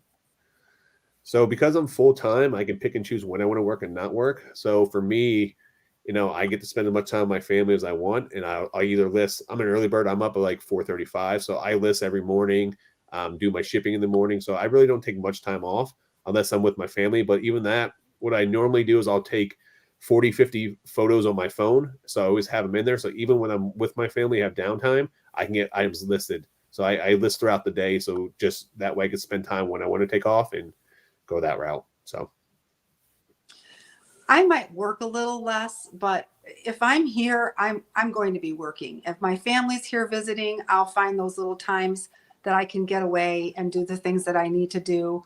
If I'm not working quite as hard at 100% while I've got company or family here, then I'm okay with that. But as far as just like saying, okay, I'm not going to work for the 3 days that my family is here, for me, that's not realistic. It's not going to happen. So no, I pretty much will be respectful of people that have come to visit me, and I will spend more time with them, but I will still find time to balance and work my business. As far as me, and I apologize, my mic was off. I don't know what happened. But as far as me, I do take some time off from my regular job since I'm part-time. But my eBay, I'm still constantly listing and shipping and stuff like that. I don't take time off for that. Yeah, and I'm a workaholic. I think I've said that a lot, just because I've got so much going on. So I don't specifically take time off for Christmas, but like I might, like there's no shipping Christmas Eve and Christmas, so I'm not shipping. I might not worry about getting listings up. I still like social media is part of my job as well. So I'm still probably going to be posting on social media and answering stuff on social media, but probably at night, you know, like after Dalton goes to sleep. We do most of the family stuff during the day. I do usually cut out. People that really know me know I don't do crowds very long for very well. So especially like when it's like that. So I normally will go over, have dinner, hang out. Brad likes to stay late and play cards. I don't. So I normally will take Dalton home with me and we go a little bit earlier. Then he goes to bed and I'll do stuff. But I don't specifically take time off, but I don't push to, you know, like Christmas Eve and Christmas, I guess would be my 2 days where I'm going to be spending time with family and not pushing it. But I'll probably be taking pictures of Dalton being cute and posting it on social media. And so I'm still kind of doing something. Miss Judy has a good question. What is one of the biggest mistakes a new reseller could do? And what should they always do so not to fail? So I would say the biggest thing for resellers that I run into when I help mentor people is being unorganized. You know, biggest thing is use clear totes so you can see where your items are. Label your totes, put labels. You know, if you list an item up in tote A1, make sure in your listing has A1 so you know where to find the item. So I say that's the biggest thing, especially as you expand, because it's as a new seller, when you only have 1 or 2 totes, you know, 20, 30 items is not bad. But once you start getting 500,000 items, if you're not organized, you're going to fail. And then you're going to, you know, not be able to find your items. You're going to be canceling orders, and it's going to hurt you with that. And next thing I would say is make sure if you're going to be a new seller on eBay, make sure you have feedback, because a lot of people don't like to buy from sellers that have 0 feedback. So I always recommend that you go on there and buy, you know, 5, 10 items, get your feedback over 10, and just it could be $1, $2 items just so you get that feedback. So it's a lot better to buy something for someone has a feedback of 10 compared to someone who has a feedback of 0. Very true, Rod. I totally agree with what you said about being organized. And I think it's so important that if you're starting something new, get organized from the beginning, set your plan up right away and decide how you're going to do that. But also, I think really important as a reseller is to do your homework. Just to run out to every single garage sale and just think, oh, that's cute, I'm going to buy it. Oh, that's cute. Oh, these are free. It's, you know, the box is free, I'm taking the box. Pretty soon you will have a death pile so big you won't be able to move in your house. So I think it's really important to take a look at what it is that you are purchasing and do the research and stop. A lot of people are in a hurry and they're just grabbing things and just, you know, they get caught up in the moment. That's why I like, for example, I liked watching Jocelyn, and I really like watching Kat, because the two of them will be out in the field. They will be sourcing, and they stop, they look it up on their phone. They don't just grab it and take it because they think it's cute. I agree with both things that they said down below. One other thing I would add is, as I've started selling more and more clothes, is I've started putting a unique SKU on each of my clothing item, because I might have like jeans, 501 jeans, but they might be slightly different And when you're pulling items, if you, because I put all of my clothes in clear poly bags, Mhm. I have to take it out and take a look at it. So I put unique SKU on every single one of those. And then plus two, it's easier if you want to move it over to another tote and everything like that. So that's one thing if you get into clothes is start uniquely identifying each piece of clothes. Yeah, so for me, I agree because I still have stuff when I first started back reselling this time, when I had a couple hundred items and I just put it in a room that are selling now, and I've been lucky. I have found most of them. So I would say organize is a big thing. Also, be aware of your fees, guys. I don't talk about it a ton because it's not fun and people don't want to hear about it, but fees end up normally with the cost of the item at about 40%. So if you're thinking you're only going to have 10% in fees, you aren't accounting for some other stuff that might come into play. So a lot of times I find new resellers saying, I'm not making any money, I'm losing money. And that's because they're paying too much. So I personally, you'll rarely see me pay over 20% of what I'm going to sell something for, unless we're talking hundreds of dollars of profit. Then I will pay 30 or 40% because the dollar amount is going to be $200, $300, $400, $500. But most new resellers aren't going to, you aren't going to be buying that high. So I would try and stay at 20%. So if it sells for $10, you don't pay more than $2, because I think overpaying gets a lot of new resellers, and then you're losing money, you're frustrated with the fees, and you want to quit. That and making sure you weigh stuff. Don't guess, because if you overestimate, people aren't going to buy your item because the shipping's too high, and if you underestimate, it costs you money. So I would learn how to master shipping. That's very, very important, and not pay too much money. That would be my big things. I'm interested to hear what everybody has to say about Samanda's question. Because I kind of have my opinion. So I'm interested to hear what you guys say. She said, when you list an item, you list its faults, and a customer requests a return as an item not described and has a named fault that is in the listing. Is the seller still stuck paying for the return? And do you think it is worth it trying to contact eBay? So anytime someone wants to open up, if they have a return or have an issue, I always tell them to open up a claim on eBay. That way, we're not going back and forth, and that way there is a process in place, and you can have eBay review the listing. But for me, my feedback is so important because I sell thousands of items a year. So for me, if they're unhappy with the item, I tell them to open up a claim, send it back, I'll issue a refund, and just be done with it, because it's not worth me hurting my feedback or my reputation over an item. I just move on from it or just relist it. Exactly the same answer. I don't have that many issues, thankfully, knock on wood. I don't have that many things that people have opened up a case against, but typically I will just as soon have them send it back. And it's interesting sometimes when I'm happy to do that, then suddenly they'll say, oh, I'm going to keep the item. I'm okay with it. For whatever reason, they changed their mind, and it didn't result in them then giving me a bad feedback either. It just happened to me recently. I had a woman where we sent her some vintage Christmas ornaments, and one of them was broken. And I told her, absolutely open a case, please return it. I'm happy to take care of you.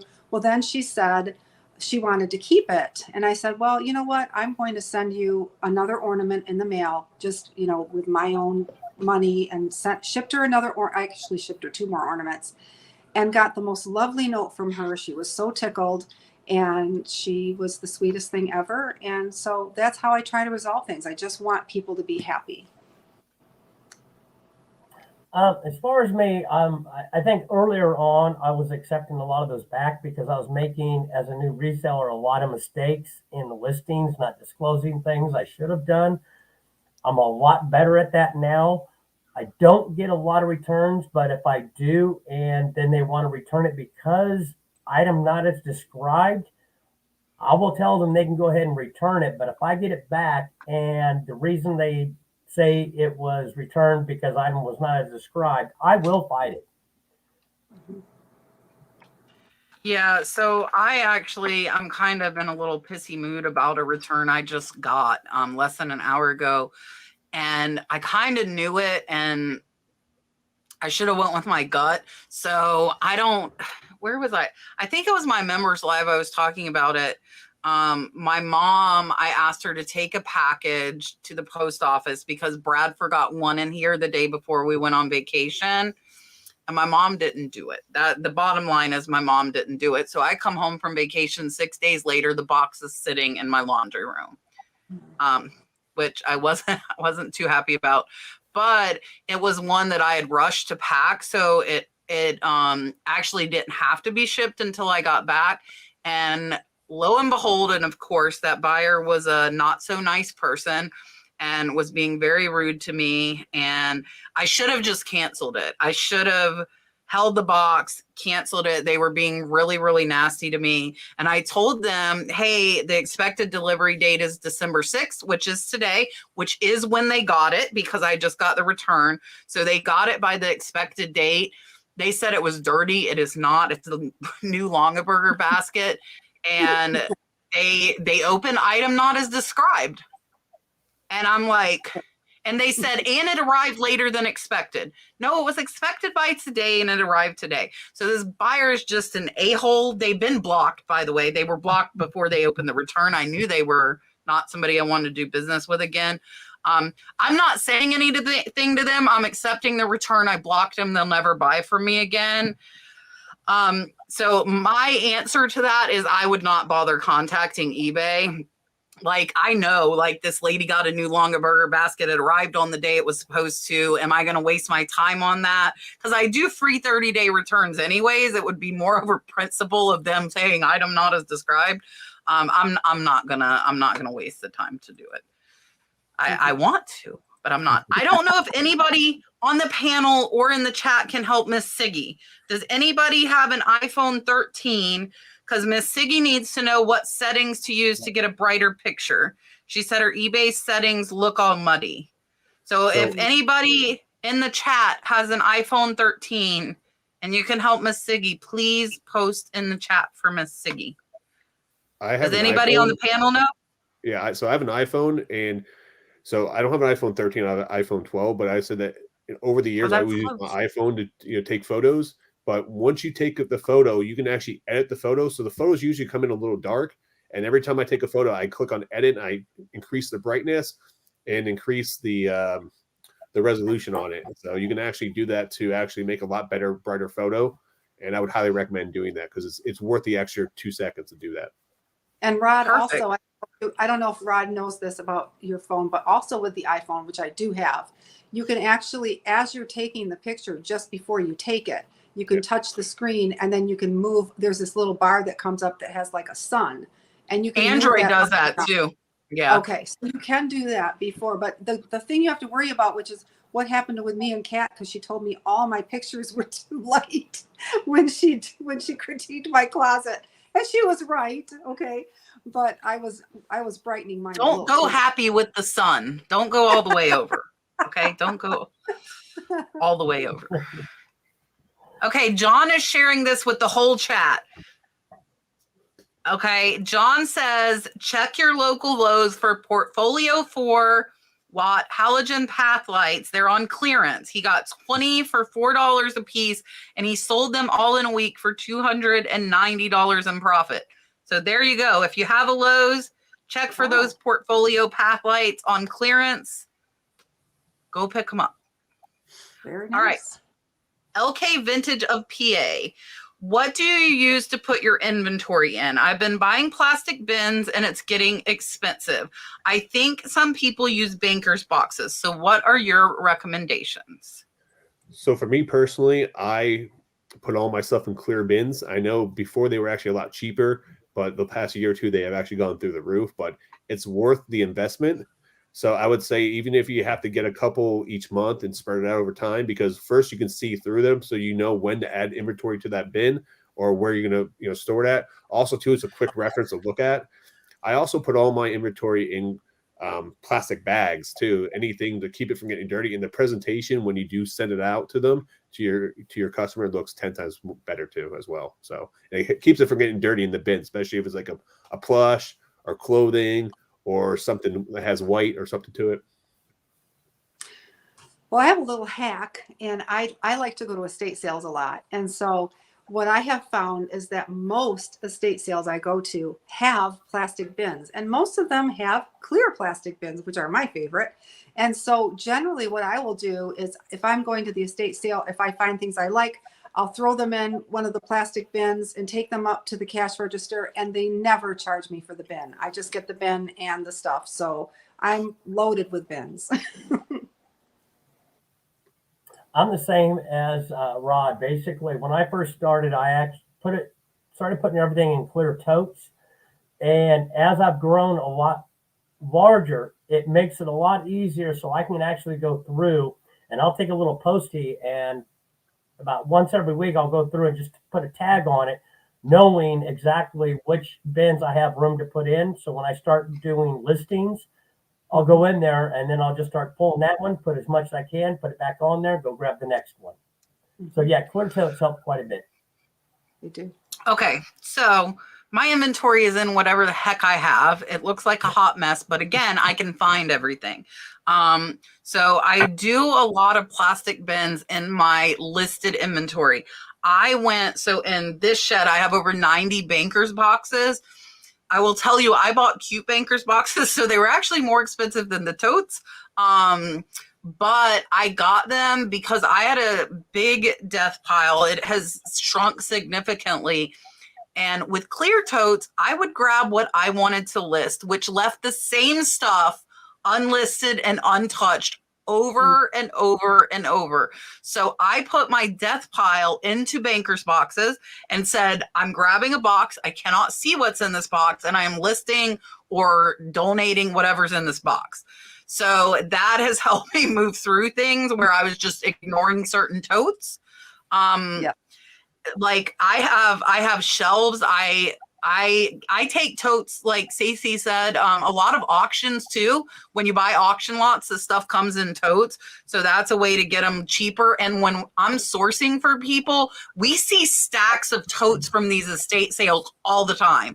And I mean like 10 of them, that you can buy in a lot. I got my clothing racks from High Bid. I have 3 clothing racks. So my clothing is hung up, a lot of it. And I would say use what works for you. So I have the clear totes. I have some black totes. I have bankers boxes. I have gotten most of it just because I'm getting it on auction. Like my stainless steel shelves in here, I got on High Bid. They're top of the line. I paid more than you would pay for a plastic, but they're really, really nice. And I got them for half of what I would have paid at Lowe's. So I think just find what works for you. Like I started the bankers boxes because I had a problem of not listing the same stuff I kept seeing in clear totes, and I fixed it by doing that. So yeah. All right. Beachwalker sent a $5 super chat and said, do you send invoices? I had a buyer that could not pay this week until I did that. I have not been routinely doing that. So I have all my listings. I have that you have to, if you buy one of my items that has a buy it now, you have to pay immediately. If I send in an offer is the only time I'll invoice the buyer. But I also have my account set up that automatically sends out non-paying notices to my buyers. I think after like 4 days or 5 days, wherever it is.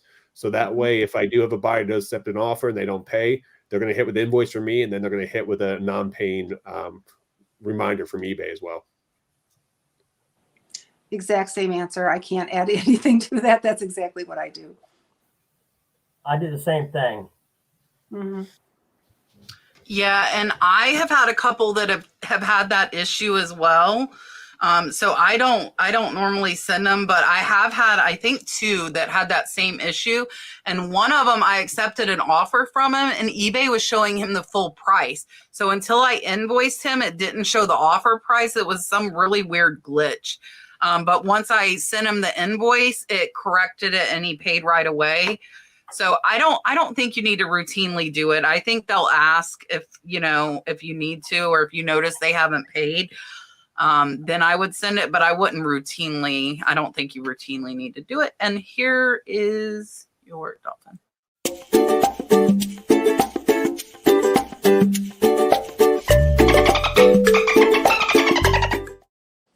Dun, dun, dun, dun. Okay.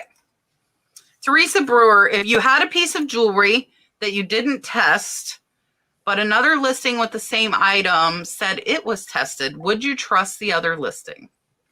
I don't sell jewelry, so I'll let you answer that one, or one of someone else.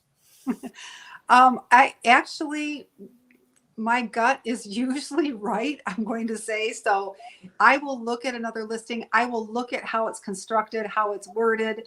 And if I believe that, that they're exactly the same item, then I'm probably going to go with that. I'll be honest with you. And I've never had it backfire on me.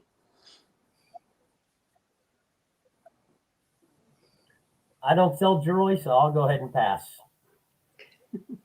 Yeah, I think I agree with Cici as far as gut. And once you've been selling a lot, you do kind of have some intuition into things.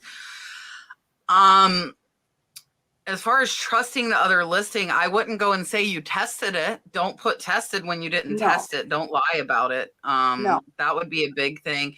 If it's just like for sterling or something, it's really cheap to get a sterling test kit, a scratch acid kit. So I would invest in that if you're selling jewelry, and I would test it. If it's marked, some of my marked things, I'll do a magnet test, but I'm not acid testing every piece of sterling. I'm not going to lie and say that I am, because I sell 100 pieces per show. But I will magnet test everything real quick, because that's a real quick way to know if it's not sterling. If it's so I do that. Or if it looks kind of crappy, I learned something from somebody who knows a lot more about jewelry than me, and I'm still learning. I have a ton to learn about jewelry. That like sterling is 0.925%. So I had a couple of pieces showing copper, and they said that is one of the other metals that can be in that 0.275. Oh, 275. Yes, the other percent. And so that doesn't necessarily mean it's fake. It just means that might be what the other metal was. And I actually saw they cleaned it up. They bought it for me and they polished it, and you almost couldn't see the copper anymore. So just seeing copper on something doesn't necessarily mean that it's still not sterling. But don't put it's tested. Don't put it's tested when you don't test it. I think we already answered that one. Look, we might make it through the questions with just staying a few minutes late. Has USPS issued any information about discontinuing free boxes or envelopes? Is it a bad rumor? I'm going to grab this because I've talked to somebody who has inside people at the post office.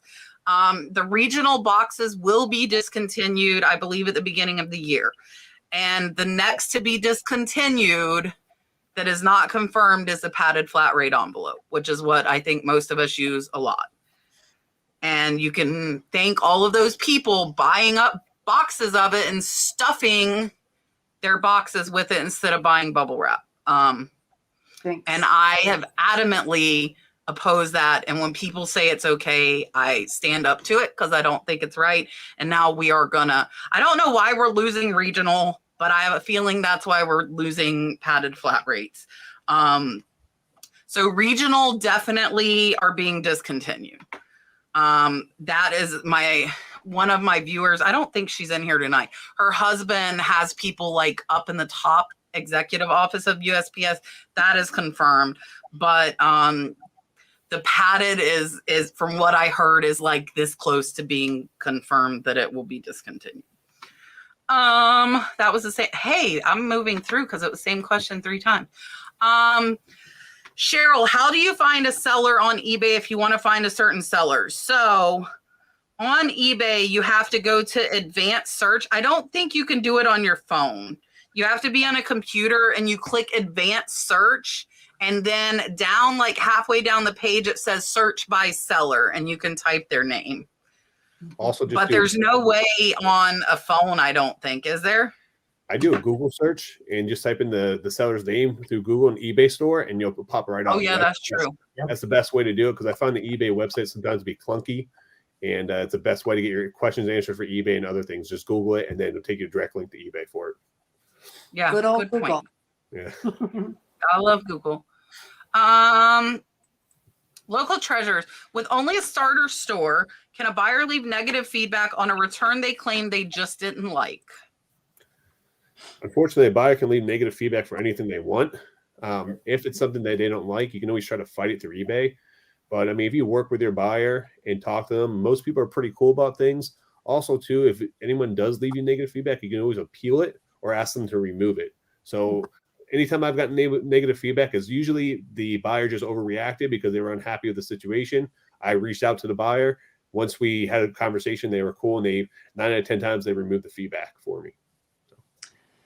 Communication is key, and that has always worked for me. And I think I had 1 or 2 negative feedbacks, and I went back and communicated with them and told them. A lot of times, especially even on Poshmark in particular, they don't understand how the rating system works. They're rating it based on the manufacturing of the item, not necessarily on how you describe the item and what the item is, et cetera, et cetera. One person gave me 1 star because she said she hated how it looked on her. So, you can't always win, but you can try to communicate and educate them on what it means when they're giving you a bad rating and how it can affect you. And most people don't want to damage your reputation, and they will change it. That's what I have found.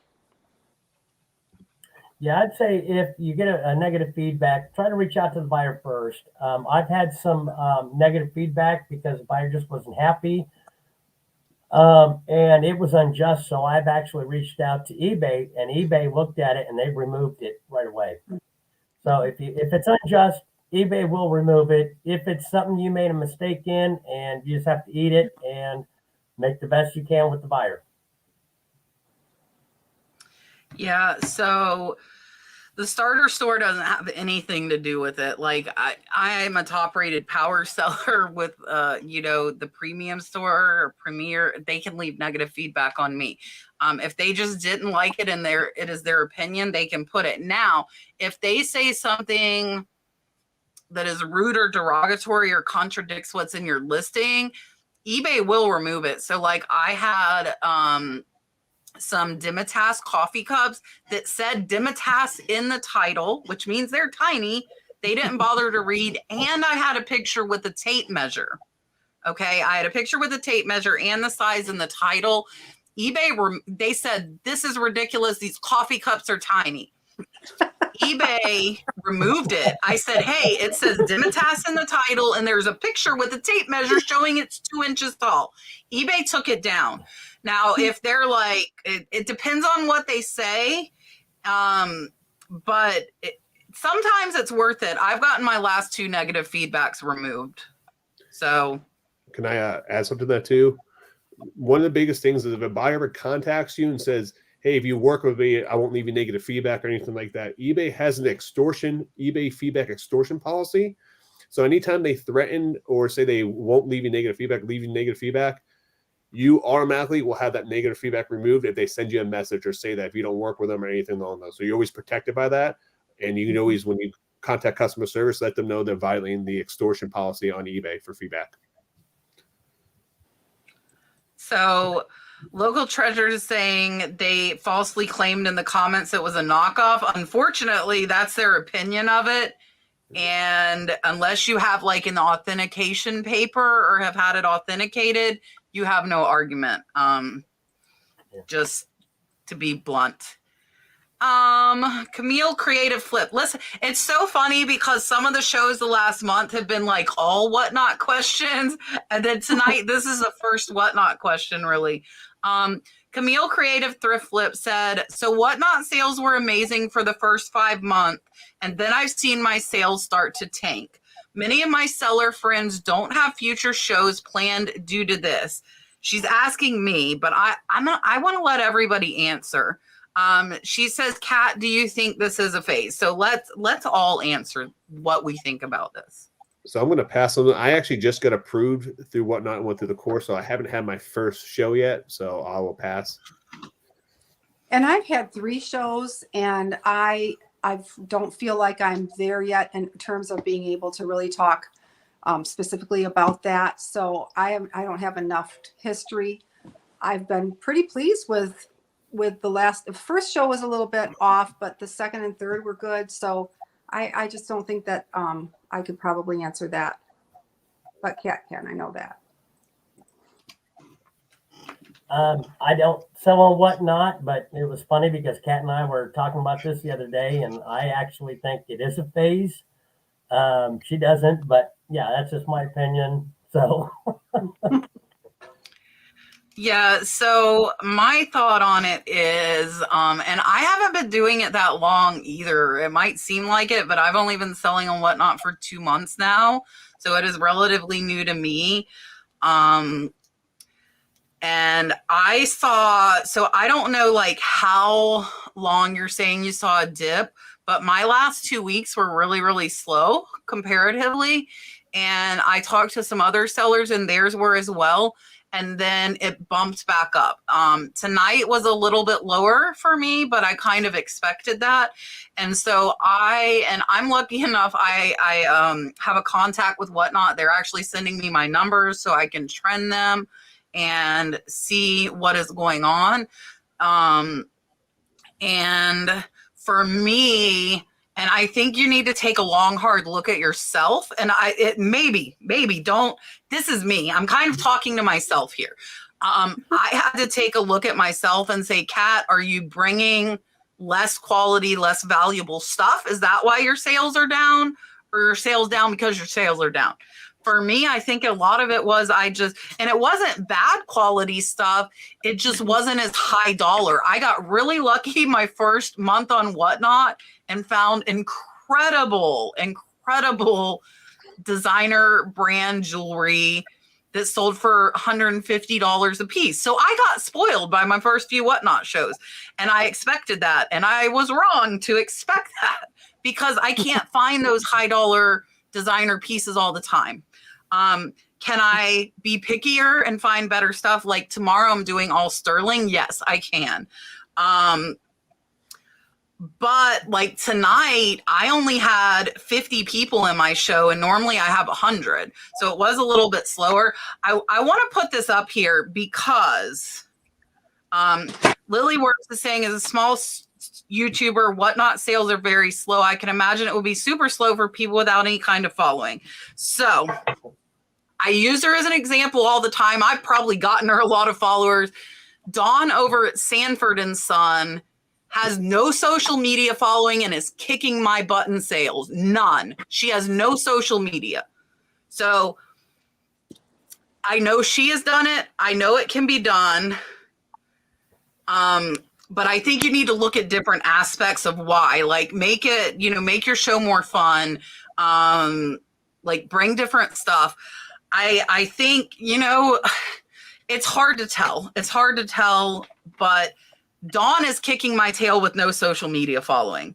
So that, I think it's harder to build up without it, but I don't think once you get there, it matters. Dawn holds as many people in her sales as I do. She's been on Whatnot longer than me, That's the question I was going to ask Kat. Doesn't it make a difference too? She said people can contact her. Dawn, don't hate me. She watches me. She watched me before I started watching her Whatnots, and I didn't know that. Her name is Sanford & Son. I loved Sanford & Son, so I can't forget that. So I love her name. That was one of my favorite shows. That's like, I'm all for a good junkyard. So yeah, message her, because I can't come from the perspective that you guys are coming from as a smaller YouTuber or as somebody with no following. I do have that following. And that's why I don't try and give a ton of Whatnot, because I know I have the following. So it's comparing apples to oranges. But Dawn is doing very well with no social media following. So, and she said it's okay. She might not say it's okay to say it with 450 people watching, but she told me it's okay to tell people to message her, and she can kind of let you know what is going on. All right, hold on. Teresa Brewer wants to know, do you decline or counter low offers? I put offers in on 2 items and they never countered, they just declined. So when I send out offers, I don't have allow them to counter most of the time, because if I'm already putting in a discount on it, just depends on the item. But if they actually contact me by email, and then sometimes I'll negotiate back and forth that way. But yeah, most of the time I don't counter. Well, I want to make sure I understand the question. It says, do you decline or counter low offers? I had a lower offer that came to me first. It wasn't an offer that I sent to them, but if the offer comes into me and it's too low, I will counter offer it. And that's what happened with me with this $900 vase. They came in at, their first offer was $750 on it. I countered $1,000. They came back at $900, and I was thrilled with that because I paid $35 for the vase and I sold it for $900. So I was okay with that. But definitely, I will counter. I have been told, I've heard that sometimes if you decline, and this could be true or not, that it can affect the algorithms. I know that's the case on Poshmark. I don't know if that's the case on eBay. Maybe you know that, Rod. But I try to always counter when I can. But if they are ridiculous and they are coming back at me with a, $5 offer on a $90 thing, yeah, they're out of there. I'll block them. I don't have offers turned on my items. I just have buy it now. So that's why I don't counter that. The only time I send out offers is when if they add it to their watch list, that's when I'll send out an offer. I'll counter from there, but I don't have buy it nows. I don't have buy it nows with best offer on. You don't have best offer. Okay, that makes sense. That makes sense. Yes, I'm the same as Rod. I basically, when I first started reselling, I had offers on, and I was getting ridiculous lowball offers all the time. I finally just said, the heck with it. I turned them off. I'll send out offers when I basically are watchers. Occasionally, somebody will send me a message and ask if I would accept an offer on an item. If it's reasonable, I'll probably go ahead and send them an offer on it. But for the most part, no, I've turned off offers and it's a buy it now. Yeah, so we had yeah, go ahead. Okay, it's interesting. I was just saying this to my husband today.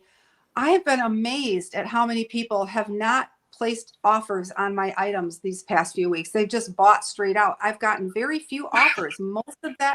Most of my sales, they're just buying it and not making an offer. Now, that's not the case on Poshmark. I don't know why, but I think it's the way they advertise. People make ridiculous lowball offers on Poshmark, and I hate it. But eBay, they seem to be a more respectful buyer. At least that's what I've found. So no, you're just getting lucky. Yeah, you're just getting lucky. So we had a discussion, I think it might have been 2 weeks ago, because I feel like I was sitting here about not declining any offers. I think maybe it was last week when we did our Hollywood Squares and had 5 people on, and I just went crazy while I was in the mountains. And I started countering them. But I still am my good old smart aleck self, and I counter them at a penny or two below my asking price if they send me a low offer. So if my price is $9.99 and they send me a $3 offer, I'm going to send them back $9.98. And maybe they will get the point and maybe they will not. And I had somebody come up like a quarter, like I think they were being a smart aleck right back. And then I just like went up to my asking price. So it's kind of, if you run into somebody that's hard-headed like me, but like if I was a seller, I'll tell you my kind of threshold where I feel like they are lowballing me is 50%. If it's even 55, I will play ball with them. If it is under 50%, that's when I'm like, I don't like this. But I also accepted an offer. There's a counter to this and that's why I say I don't set the limits. What if you had that item 3 years and they sent you a 50%? Guess what? I might take it. And I took a 60% offer on a piece of pottery. They sent me a $70 offer. I think I had it at $130. So they were just above that 50%, but I paid $8 and I've had it a year. I said, okay, you know, that's still $55 profit after fees, and I accepted it. So if you're the one sending an offer, I would say I wouldn't send less than 50%, but some people are offended by less than 80%. I know people that get pissed off if you send them 20% off. Me, my threshold's 50%. So if you're trying to offer me, you're going to get a smart aleck response if you send me under 50%. I had to put this up just for Rod. I don't know if Richard and Cici were selling on back then. Back in the early days, your seller name was your email, and now, like, heaven forbid, you can't have your email in your name. But that your username used to be your email on eBay. So we only have 2 questions left. Yeah, people used to put their website too as their username as well at one point in time, and then they stopped that too. Yeah, and they didn't stop it. All right. 2 questions left. They're both from Katrina. What is your New Year's reselling resolution for 2023? That's a little bit different than John's question.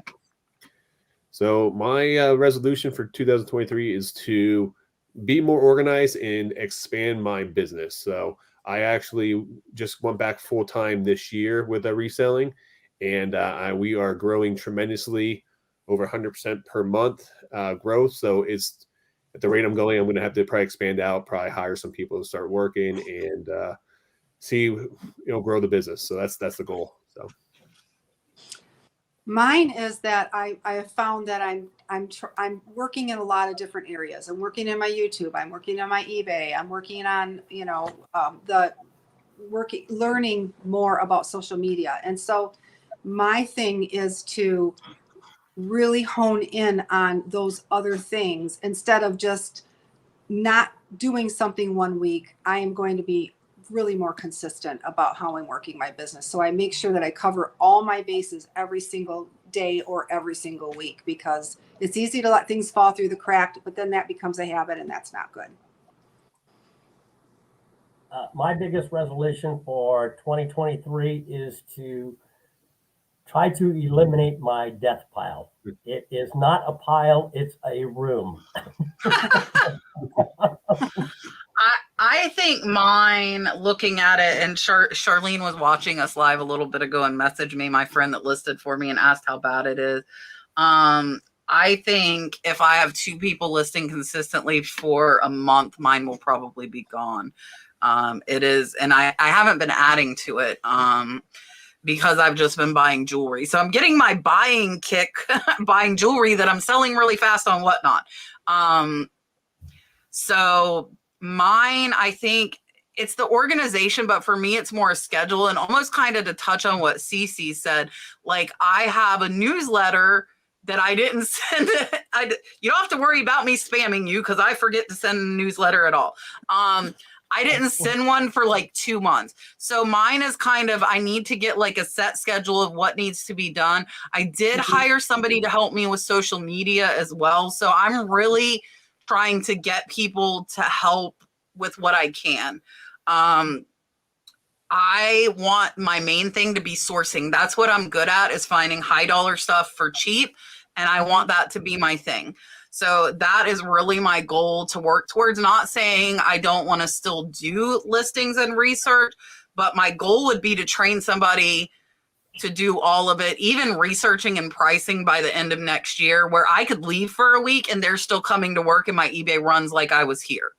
That would be an ultimate goal. So my answer is being organized, where I put all the stuff. Like, I would like to send a newsletter every Friday. I would like to be posting consistently on Instagram. I do YouTube. I'm pretty OCD about YouTube. I just actually, last week was my 3-year anniversary on YouTube. Not doing too bad after 3 years. I think I'm doing decent. So just to have that consistency in every area, and kind of get it all leveled out. And if that means employees, it means employees. And if it means cutting some stuff out, then it might mean cutting some stuff out, figuring it out. I cut out a Wednesday video on YouTube, gotta figure it out. All right. Last question. We are a little bit over, but for the first time in like a very long time, I am answering all of the questions while we are live. Oh, And then we have a super chat. We'll end it with the super chat question. What is on your reselling wish list for Santa? So what would you like to have under the tree for your business? So my label printer actually just broke. So I would like a new label printer because it's all about right now printing off stuff and cutting it and taping it to boxes. So sad, Rob, but that's my exact Worst same timing way. ever. Worst timing ever. I have to get a new one. Yep. So that's on my list for sure. I really don't have one. I basically, if I need something, I just go out and buy it. So no, I don't have nothing. That's about me. A couple things I might want, but not probably nothing for the reselling business. So and actually it's funny that Richard's sitting right there. I have a spare room. The last person to sleep in it was Richard. To sleep in my spare bedroom at my house. But so my point to that is I don't have people over when was that, Richard? How long ago was that? That was earlier this year. That was for the March, I think. That was the camp. Yeah. Yeah. So I don't have, like, Brad's aunt lives 5 miles away and has a big house, and everybody normally stays there. So they don't even ask to stay here. So our spare room is not utilized. So I was big on keeping it as a spare room, which was good when Richard was here. At least he could get to the bed. But I really would like to turn the spare bedroom into a whatnot jewelry room where I can, because right now it's on my kitchen table. But what sucks is I'm like, do I want to take the bed out of there? And I might end up, because it's a small room. It's like a 12 by 12 room. I might end up taking the bed out of there. Maybe we buy a blow up mattress, and if somebody wants to come, they can sleep on a blow up mattress. But I would like almost like a studio, a whatnot studio. That's what I'd like to do with it, and get my jewelry off of the kitchen table and the couch. Right now, there are piles of jewelry on my kitchen table and my couch as I sort them and go through. I would almost like it to be like a craft room, like with all the cool little drawers. And I can't make that. To you two that need a printer, I got that cheap printer off of Amazon, and it is amazing. And it has a Wi-Fi one that was on sale for $100, and it prints just as good as my Dymo. Yeah, I tried to find that. I went to your link, your link sis or whatever it's called. My Amazon, yeah. Yeah, I could not. It's on my Amazon. Yeah, and I don't know why I was having trouble finding it. But I'll send you both the link because I've been using it for like a month now. And it's Amazon Prime. Yeah, it'll come that's fast.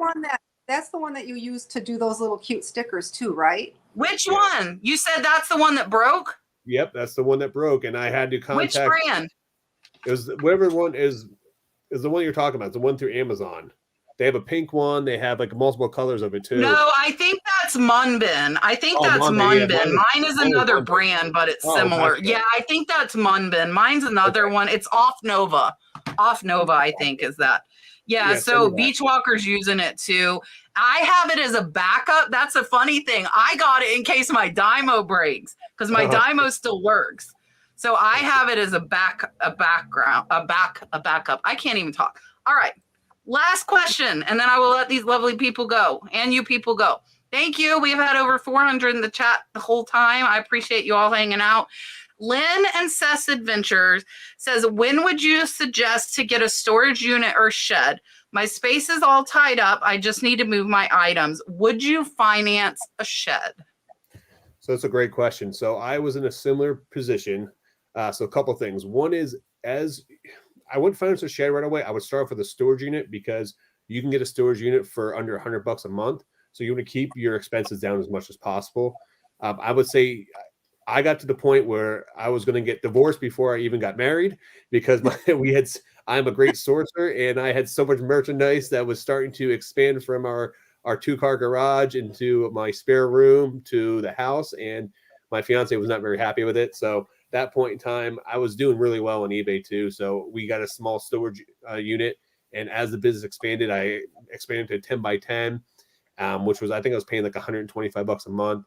Now I have a 10 by 25 storage unit, which I pay like $240 a month for. So Granted, eventually I'd like to get a shed, but I just don't. I live in an HOA community, so I won't be able to get one where I am. So a 10 by 25 storage unit is well worth the $250 a month and the peace of mind for me and my family. So I would say if it's affecting your living space or your family life, you definitely need to get one. And as your business expands, start small. You can always upgrade. And a lot of different storage units will actually give you the first month free. And there's multiple areas around me that has storage units. So when I did expand, I just moved to another storage unit and I got, first month free. So it was, worth it for me over time. Mm-hmm. Same here. I don't have a storage unit yet, but if I did need to get that, I would definitely do it. I would definitely get a storage unit because I don't want to live with all of my inventory. I'm fortunate enough. I have my complete basement where I can store all my inventory. But Rod made a good point where once your eBay starts interfering with your regular life, that's when you probably need to look to start saying, okay, I need to figure out where else I can store this stuff. For me, for the longest time, because I'm single, I had it all over the place and it was driving me crazy. I've moved down here. I've reorganized. I've gotten everything down here and I'm much happier. Yeah. So for me, again, like if you're saying you're out of space, I would get it. Would I finance a shed? Yes. I will tell you my first one I paid cash for. It was a 12 by 24. I only paid $5,000 for it. It was metal. If I had to, it is. If I had to do it again, I would spend the extra, and I did do it again. I did it again twice. The one I'm in now is a 12 by 40 triple loft. It's bigger than a lot of people's tiny homes. This one cost a little bit over $12,000, but when you get into insulation, I went bougie in this one. I got it carpeted. But I did finance this one. I did finance it with the COVID SBA business loan at 3%. So I did finance the big one. It is almost paid off. And then my husband's, we paid cash for. We just got that one. His is 14 by 28 for his woodworking shop. And that one we paid cash for. So I do try and make the business pay for it. But this big one, I did finance. So, but I would caution against it if you have to use the shed's financing because it's like 28%. So I did it because I had the COVID SBA loan at 3%. And I couldn't do it at 25. Even like we have almost 800 credit score. My husband and myself both have excellent credit scores, and they still wanted to charge us 25% because it's like a recreational vehicle. You can move it. So it's not a secured loan. You're signing for, because I can move this shed if I have no urge to move this shed, but I could if I wanted to. So yeah, I would say if you have room like me, we have 3 of them now. My husband's trying to get me to get a 4th because he thinks I need a shipping shed, but I don't even know where I'd put. I mean, I have 11 acres, there's room, but there's nowhere that makes sense to me. So I'm going to attempt to sell some more stuff and make room. So yes, we answered all of the questions. I'm going to give you your dolphin, and then I'm going to let everybody tell you bye, let you know what they have going on. Again, Marcia and Mark have both been dropping their links to their channels in the chat the whole night. So thank you. Marcia shared the link tree. And if you guys can't find any of the links, because some of the links might be broken, email me, thenurseflipper@yahoo.com. I answer everything. If I didn't answer you, I didn't see it. Don't assume I'm too busy because I answer everything. So let me give you your dolphin, and then we will let everybody say bye, tell you what they've got going on. And yeah, here you go.